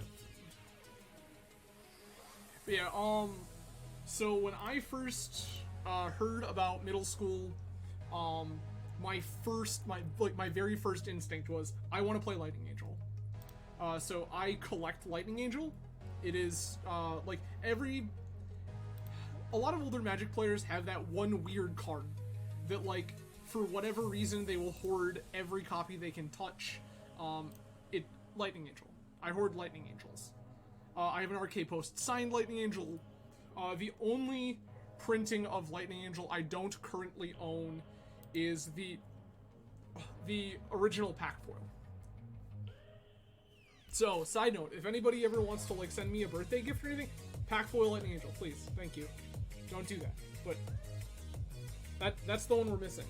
And then I have to start collecting foreign copies. But I hoard Lightning Angels. I love that card to pieces. So when I got told you can play Lightning Angel and it's like a real Magic card, I went, sign me up, I'm in. So I immediately started playing the Solution. Oh, there's a Metamorph. That's disgusting.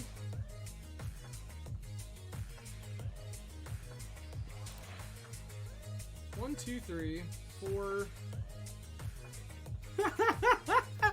Opponent's gonna be so upset. Oh, I can't. That's upsetting. Their Lodestone Golem is keeping me from casting this Winds of Abandon, and I'm mad about it.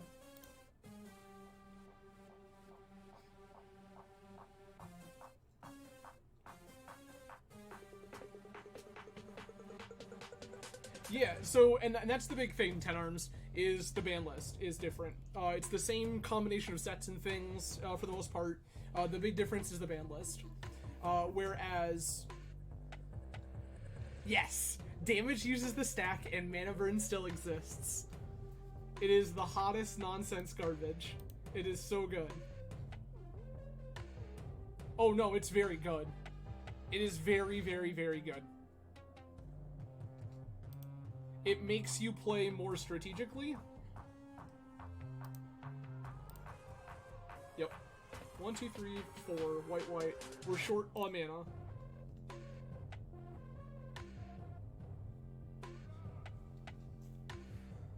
Okay.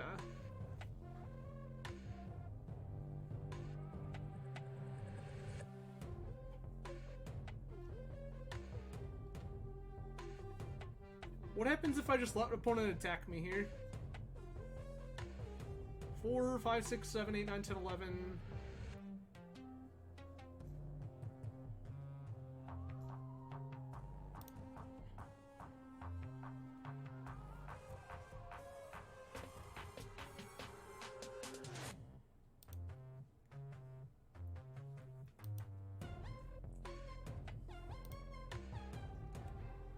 One, two, three, four. 3.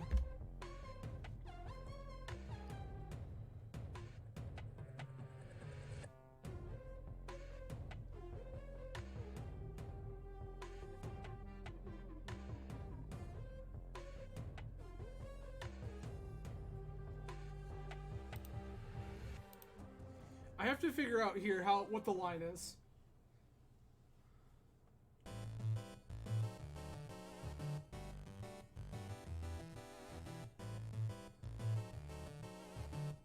Like, if opponent attacks me with Lodestone Golem, I win this game. Like, Stone Cold straight up, if opponent attacks with Lodestone Golem, I win the game. But I need opponent to think that they have an advantage to press.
Sure.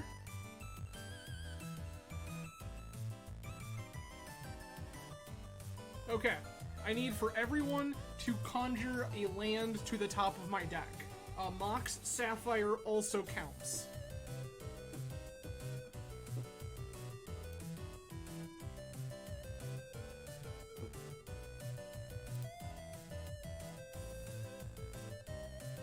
That, however, does not.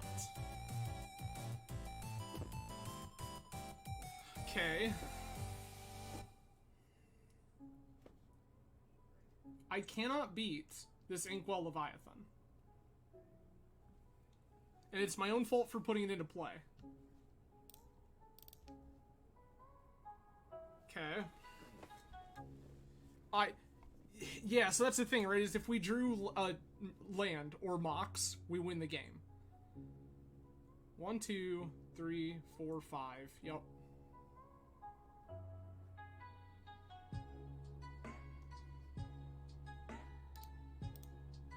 It's so close. Okay, I want Leon and Relic Order. I think I actually want Repeal. As such, again, I think Trinket Mage is actually probably bad. Like, the more that I play the deck, the more I think that Trinket Mage doesn't belong in it. And then I need one more cut. What is that one more cut?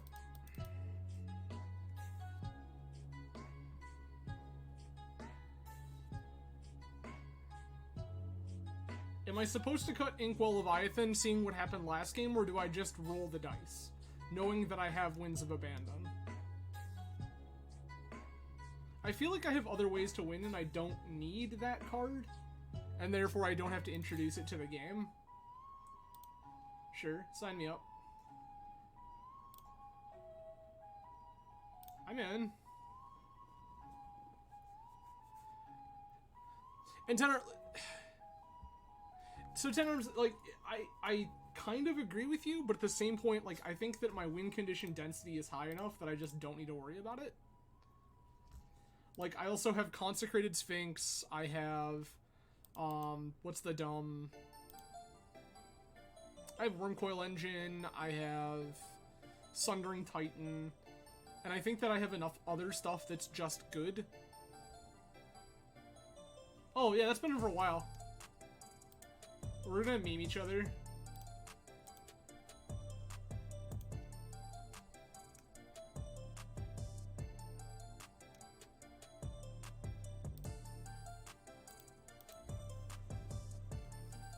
We can just do the Retrofitter Foundry battle for a hot minute, like, I'm cool with it.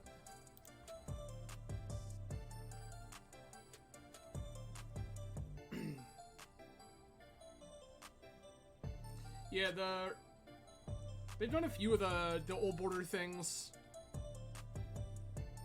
It all came out as promos.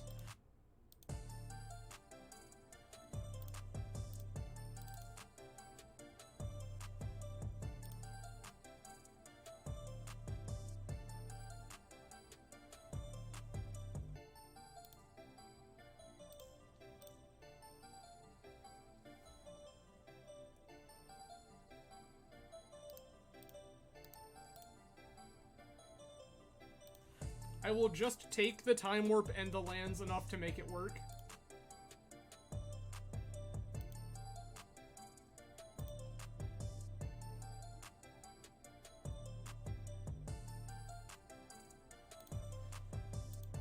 That's because if I remember correctly, 10 Arms, it's all come out like kind of weird and intermittently, not as like a cohesive release. It's just been bits at a time.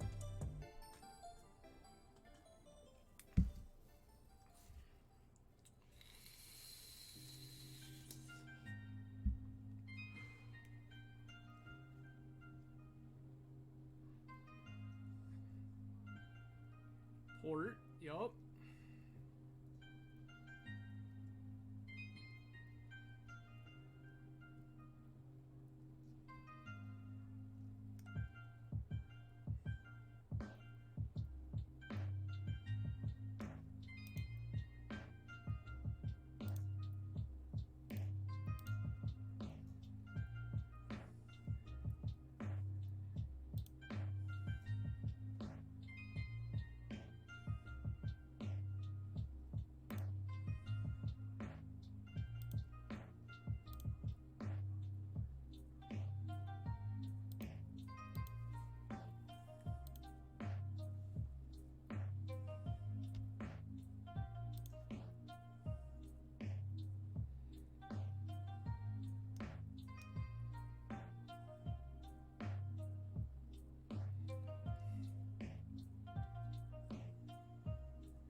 I'm gonna take Retrofitter Foundry.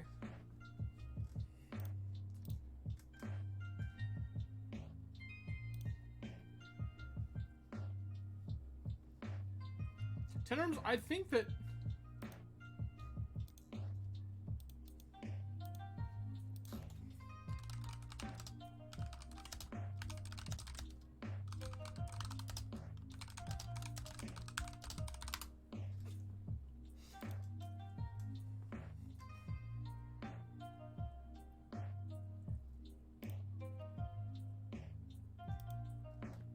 Opponent said 2 for 1 in chat. And said, thought about doing it earlier. Glad I waited.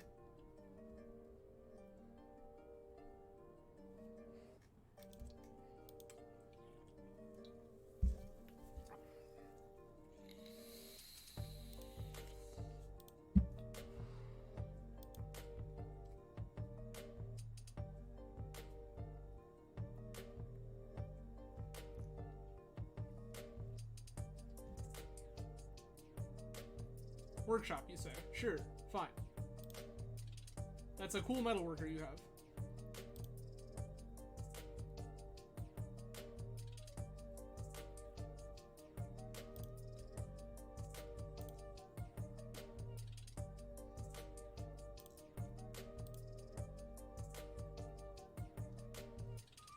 All right.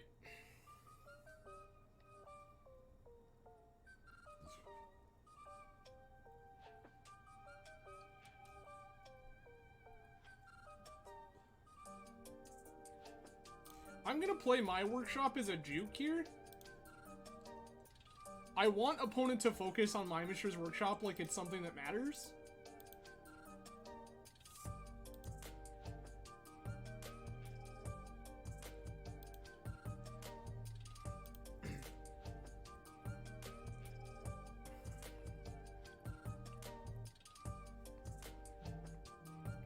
Yeah, Tenarms, I swore I saw the retro cards from like GoatBots and stuff. I think they're like chest exclusive or something. Yeah, like this is fine.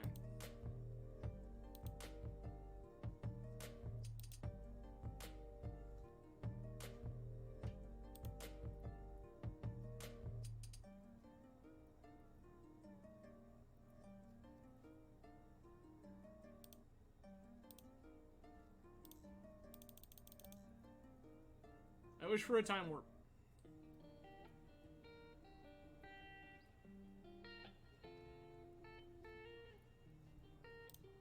That's fine.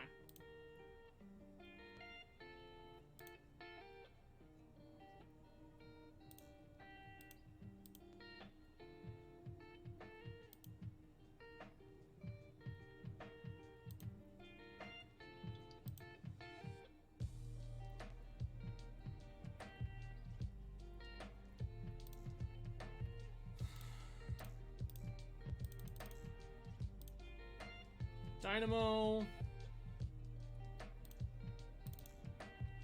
JVP,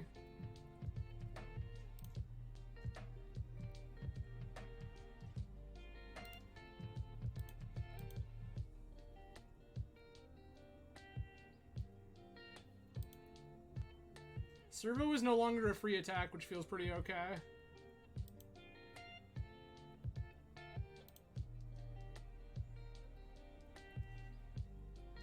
Opponent draws a card, sure.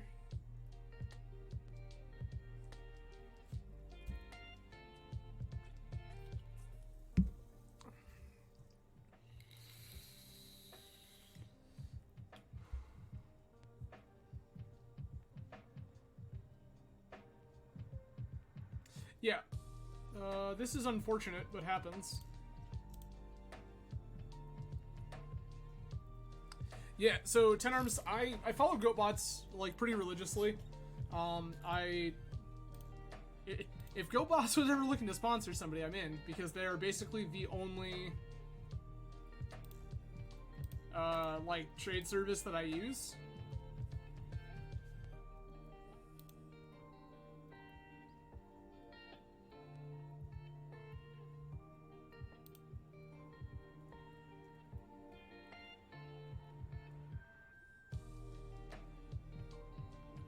that's fine.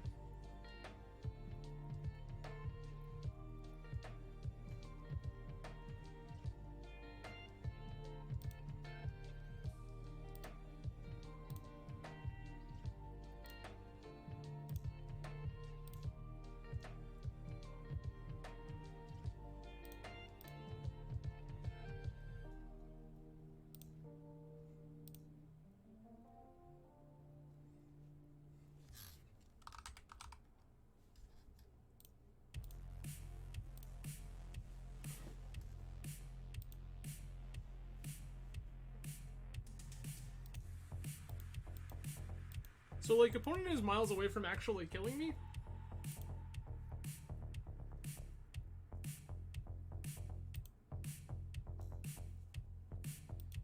Yeah, GoBots is, like, I will use, it's the other card hoarder. I will deal with card hoarder if I have to. I prefer to do most of my MTGO, like, buy-sell business with GoBots. I found that their pricing tends to be better and their stock tends to be better as a general rule.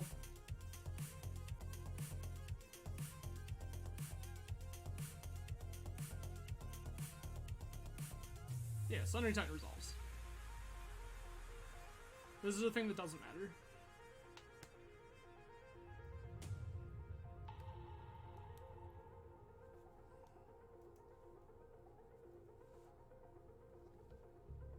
Yes, resolves. Okay.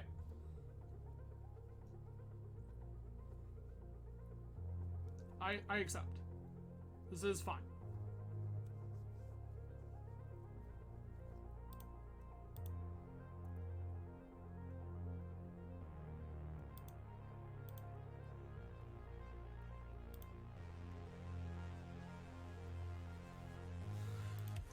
Darcy is annoying, but fine.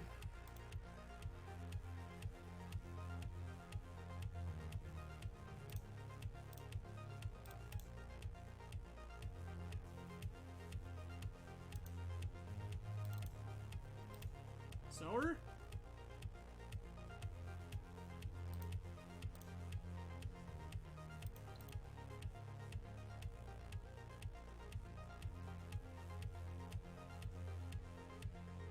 Okay.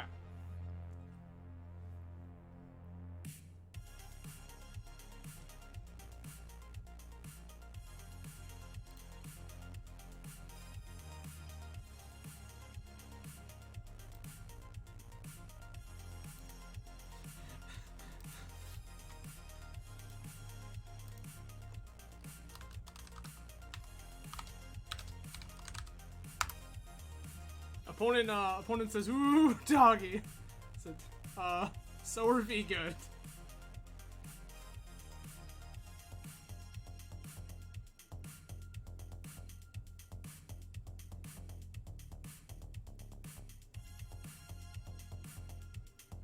Sour of Temptation might be the best card in our deck.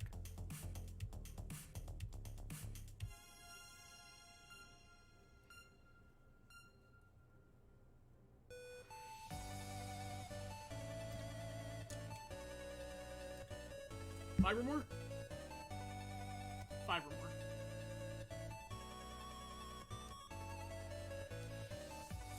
Deal?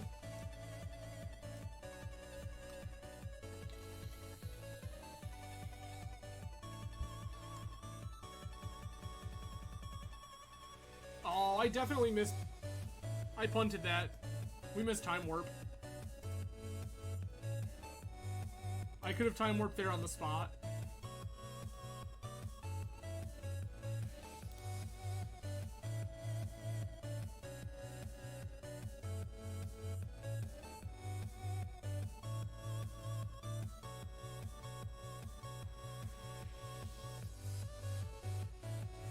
Opponent has played Island.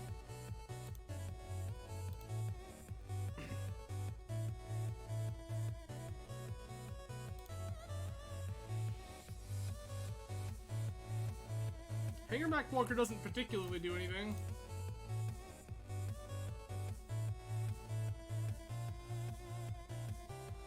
teleporter will eventually do something.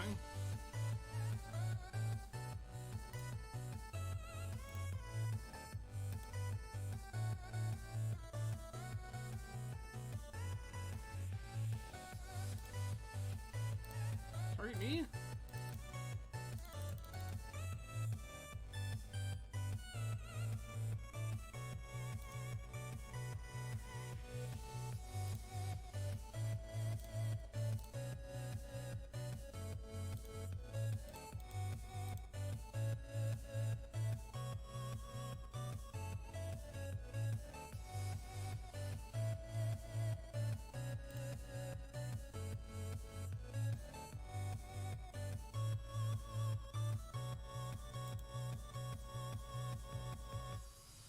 Do I need a hangerback walker for any particular reason right now? I think the answer is no.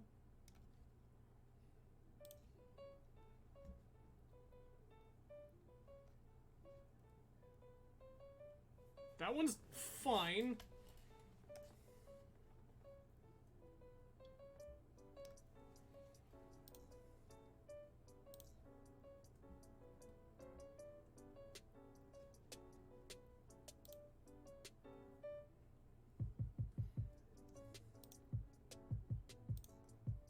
Tactor ready.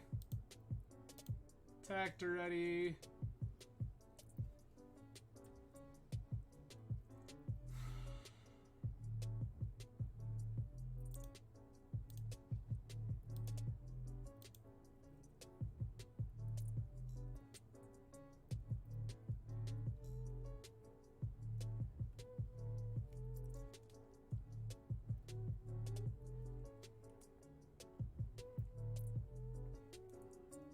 Sure.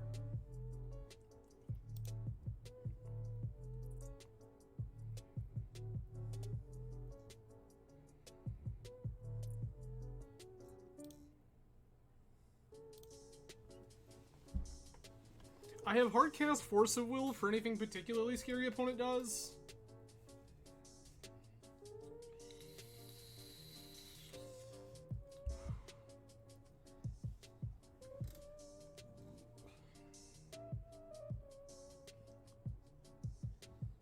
Artifact, creature, land.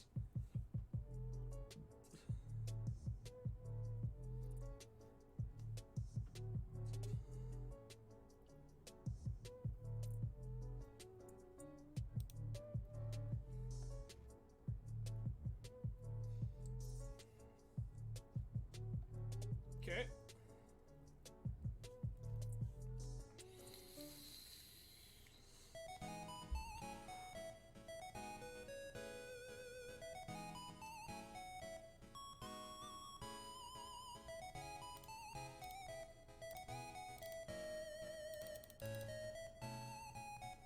I would prefer we didn't do that.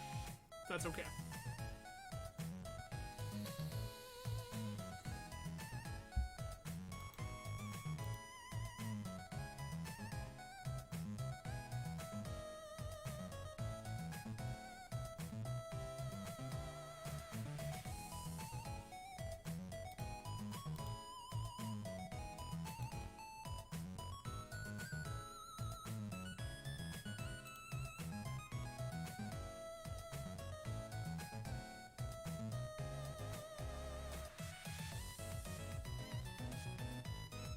What does this get?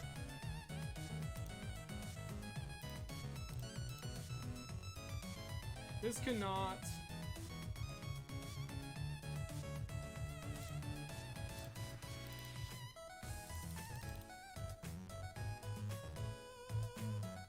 Okay. Can you show me my deck? Nope. Not that one, we can't.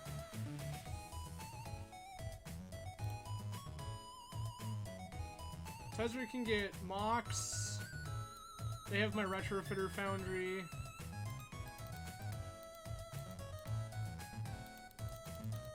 Tezzeret can't get anything important right now? Okay. So the line here would be to attack everything into Duretti.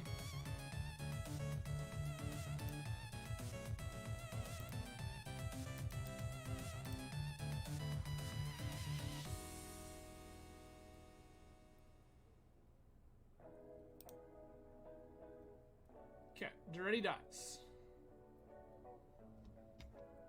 And then we plus untap you.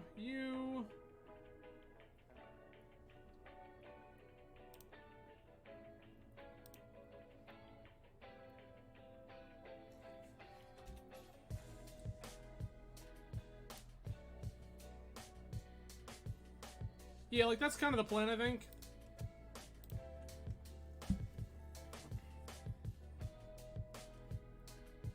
This Thopter protects Tezzeret. That's where we're at.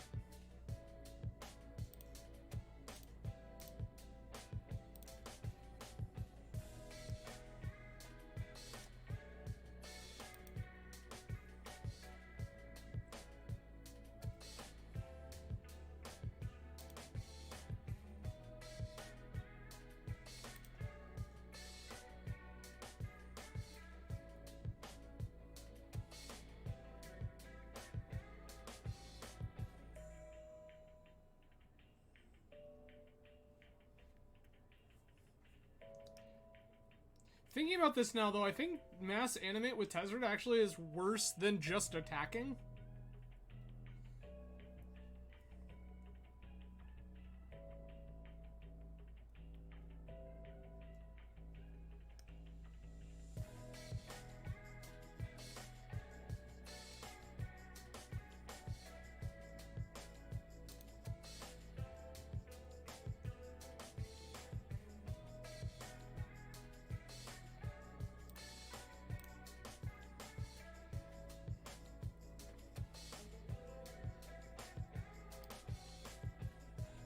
What if I cut? Because, like, that's a line that would have been available, but actually I cut it, so that's no longer an option. Oh, what am I doing?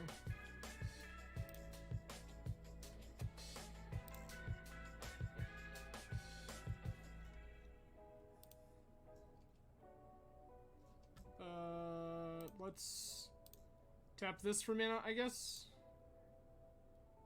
Untap this.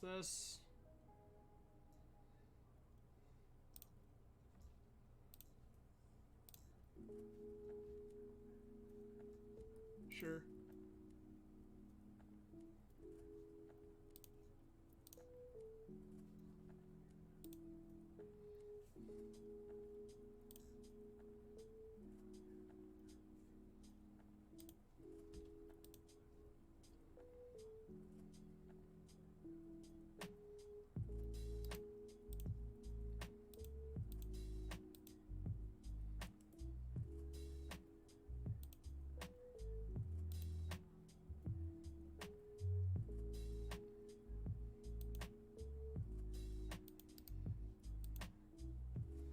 If I had a single way to sacrifice this Hangerback Walker, like, I love our life.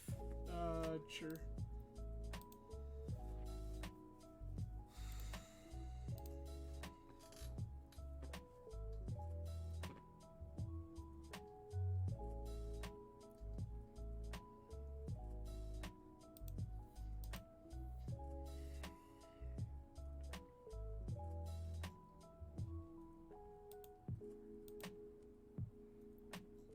We'll take 3.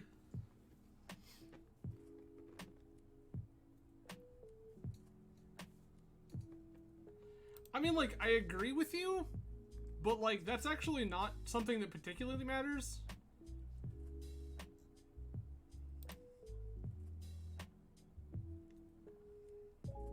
Truth be told, I think that I want Tezzeret to conjure us a Wormcoil Engine.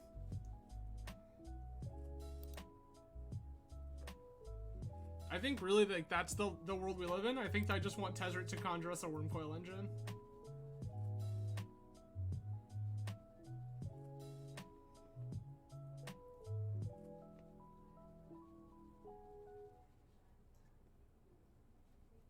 Yeah.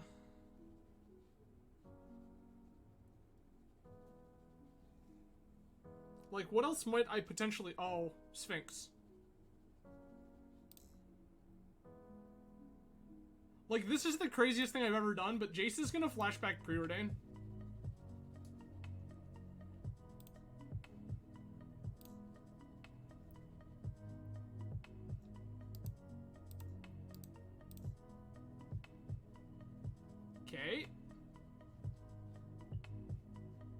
1, 2, 3, 4.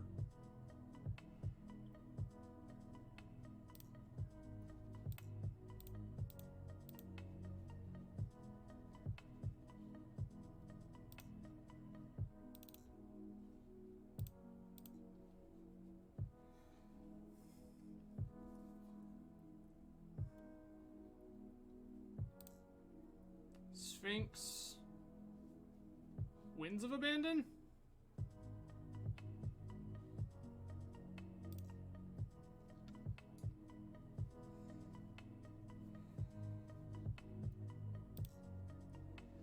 Okay.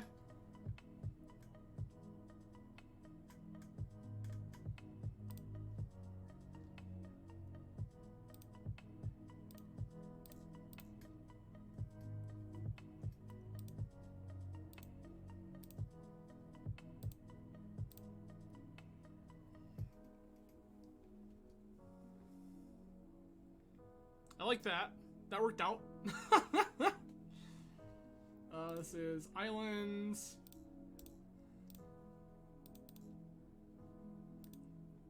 Jay's flashing back preordained, everyone. It's 1, 2, 3, 4. Okay, so we can't cast Sphinx this turn, but like we have it next turn.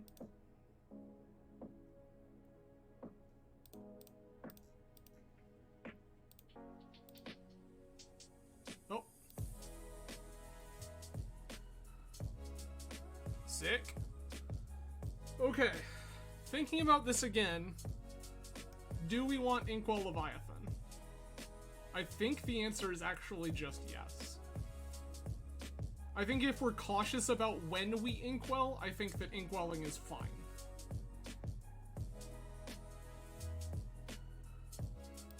I just don't think Hangerback Walker is a big dumb idiot is ever really that good. There's a conversation we had here about Parallax Wave as well. I think the Parallax Wave is just fine. Like, Baneslayer's fine, Avacyn would be fine. I just don't think I need any of these things. Alright.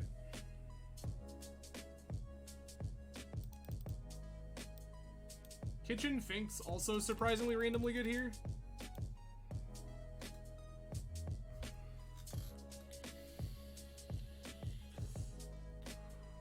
We are. That would be 100% correct, Tenarms.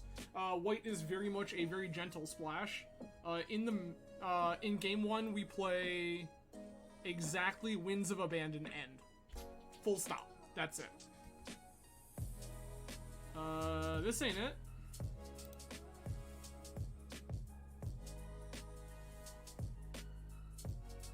This, however, I think is fine.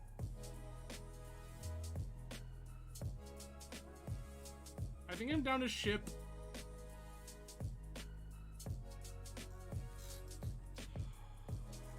What am I getting rid of here? I think the answer is Titan. 5, 6. We're like kind of close. I'm gonna ship the Time Warp. This is turn 1, Mishra's Workshop, Signet.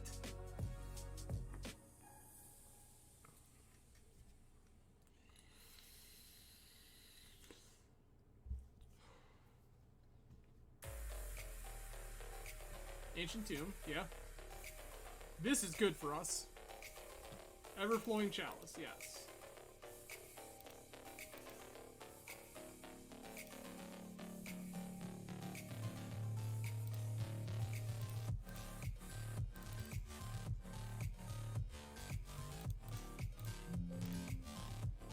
Build your deck around Mishra's Workshop, draw Mishra's Workshop every time. It's fine.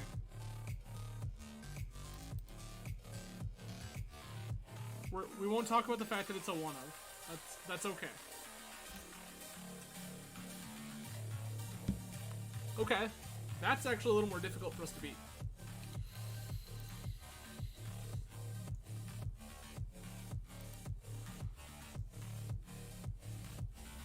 You can have Mountain.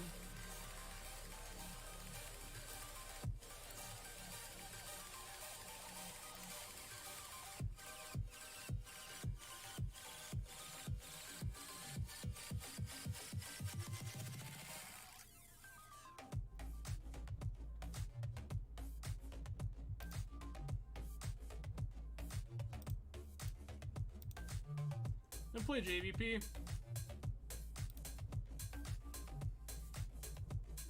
JVP can start digging us towards real action.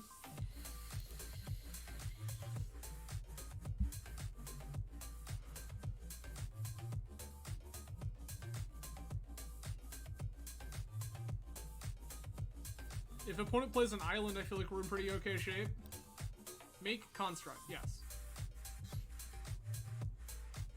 Construct, good.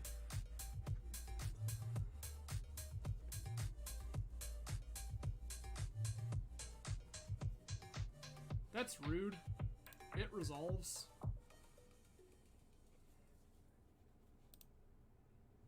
Two, 2-1, yes.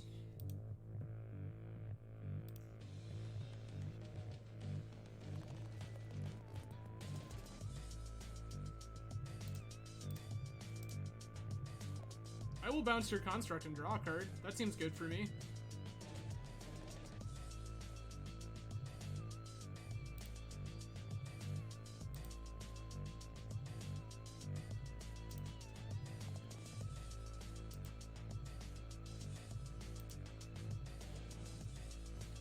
I guess there was a reason to flip there. Jace could hit artifact mana, which we would want to cast.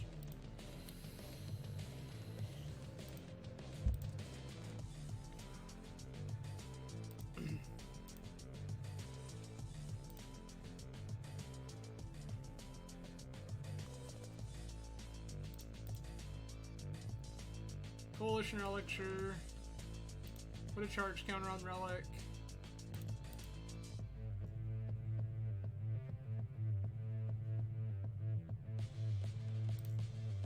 It will bin Relic Warder. Immediately draw a Tezzeret. Sure, correct.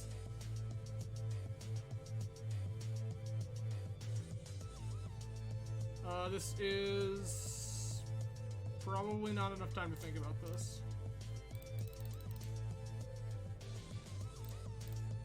Take one.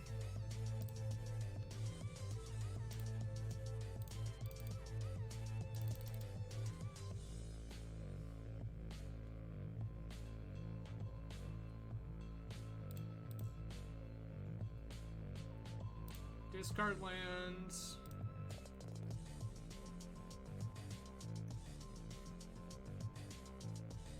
What do we get here?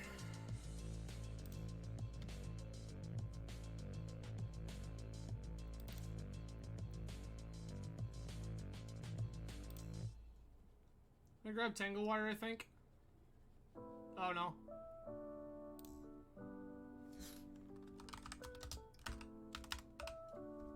We'll shut off their Karn.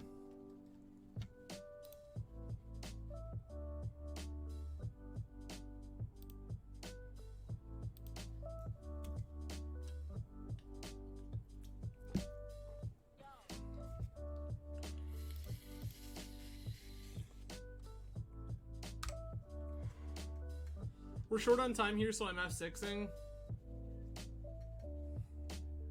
I think this game is basically ours anyway. This kills Tezzeret. That's fine.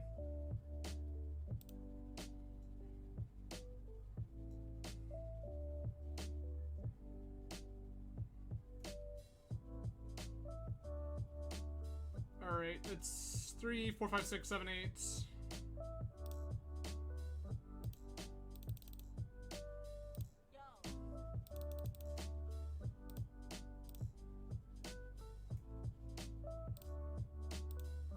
Okay. This. Done. Jace, activate.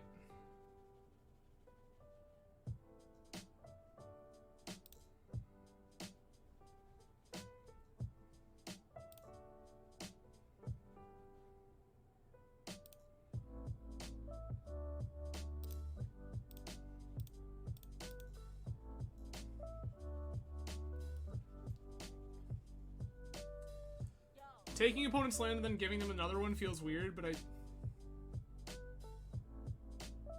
Sure.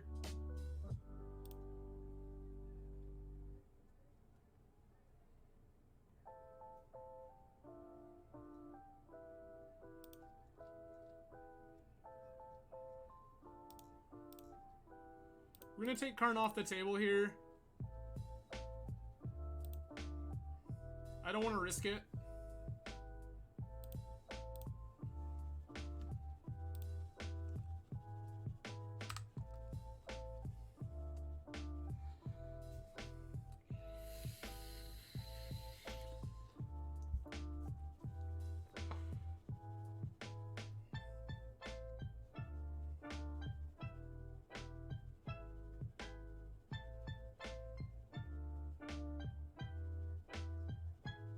Ballista on 5.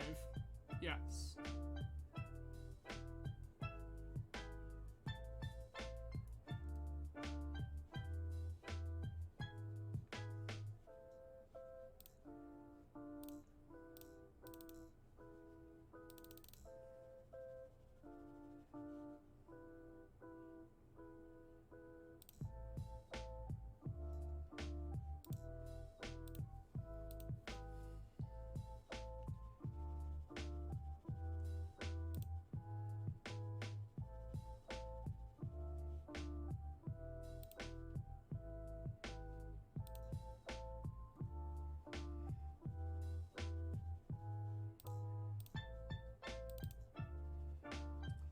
This is all fine.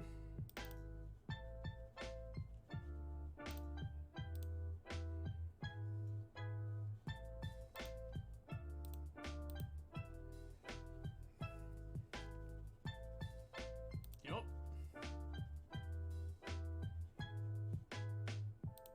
Yep.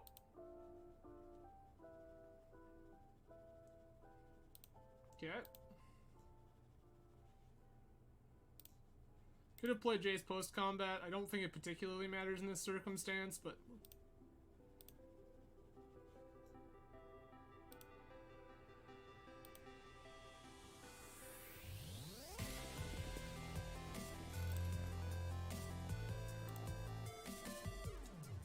I think what I was supposed to do there, 10 Arms, is I think that I was supposed to play Jace post-combat.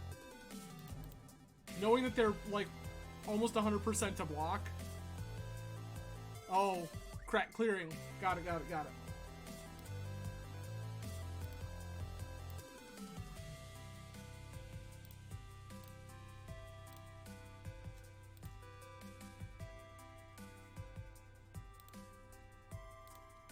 Winter Orb is fine.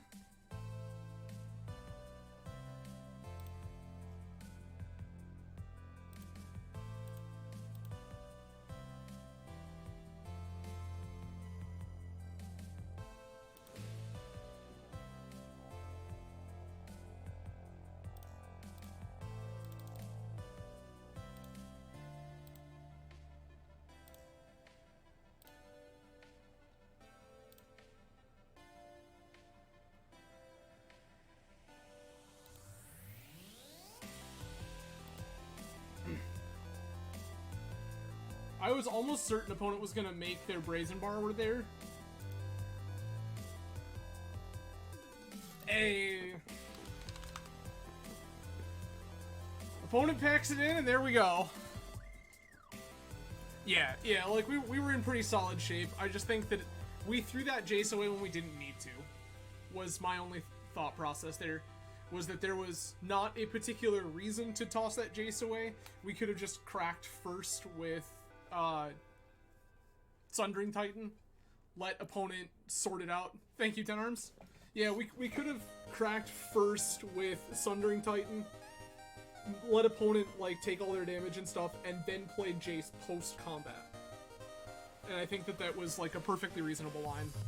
But anyway, cool. So there we go. We have retrieved our play points back, which is always pleasant. But we're getting pretty late there. It's about 12, almost 12:30 my time. 12:30 a.m. So, again, I do appreciate everyone joining. It is always a great deal of fun. And, so, so originally I thought I was going to do a weekend stream and play, like, some Borderlands or something. I had totally spaced. This weekend is my wife's birthday. My wife is turning 30. So if you see us out and about or interact with us at all online, please make sure to wish my lovely wife Brooke a happy birthday this weekend. She is crumbling inside thinking about what 30 looks like. Spoilers, it's fine. So we will be out doing things for her 30th, so I will unlikely be streaming again this weekend. However, stay tuned. I will be back next week for sure. 10 rooms we are. I turned 30. Thank you. I turned 30 in December, 4 days before Christmas. And when it was coming up, she asked me like, how do you feel about turning 30? And I was like, whatever at this point. Like, society has been collapsing since I was in my 20s. Like, it's fine. So, 30 didn't really faze me too much. But when she started to process 30, she was like, I remember my parents being 30, and I'm like, yeah, it's fine. They didn't have anything figured out either. So, again, that is it for me for tonight, everyone. I will see you all again next week, Tuesday and Thursday, 10 p.m. Eastern Standard Time. Stay tuned. If things go crazy, maybe there is another stream. Actually, it's possible there's a Monday stream this next week. My employer, the beautiful mess that they are, actually gives us an extra day off for Juneteenth. So I have Monday off on account of Sunday being Juneteenth. If you are not familiar with what Juneteenth is, please ask your friends of color. It is huge. Juneteenth is like a day that more people should know about, but I think that it is more important that you hear from the people that it matters most to. Not that it shouldn't matter to everyone, but to the people that the day is meant to truly celebrate. So, because I will not see all of you, happy Juneteenth, and maybe we'll see you Monday. Cheers, everyone. Have a good one.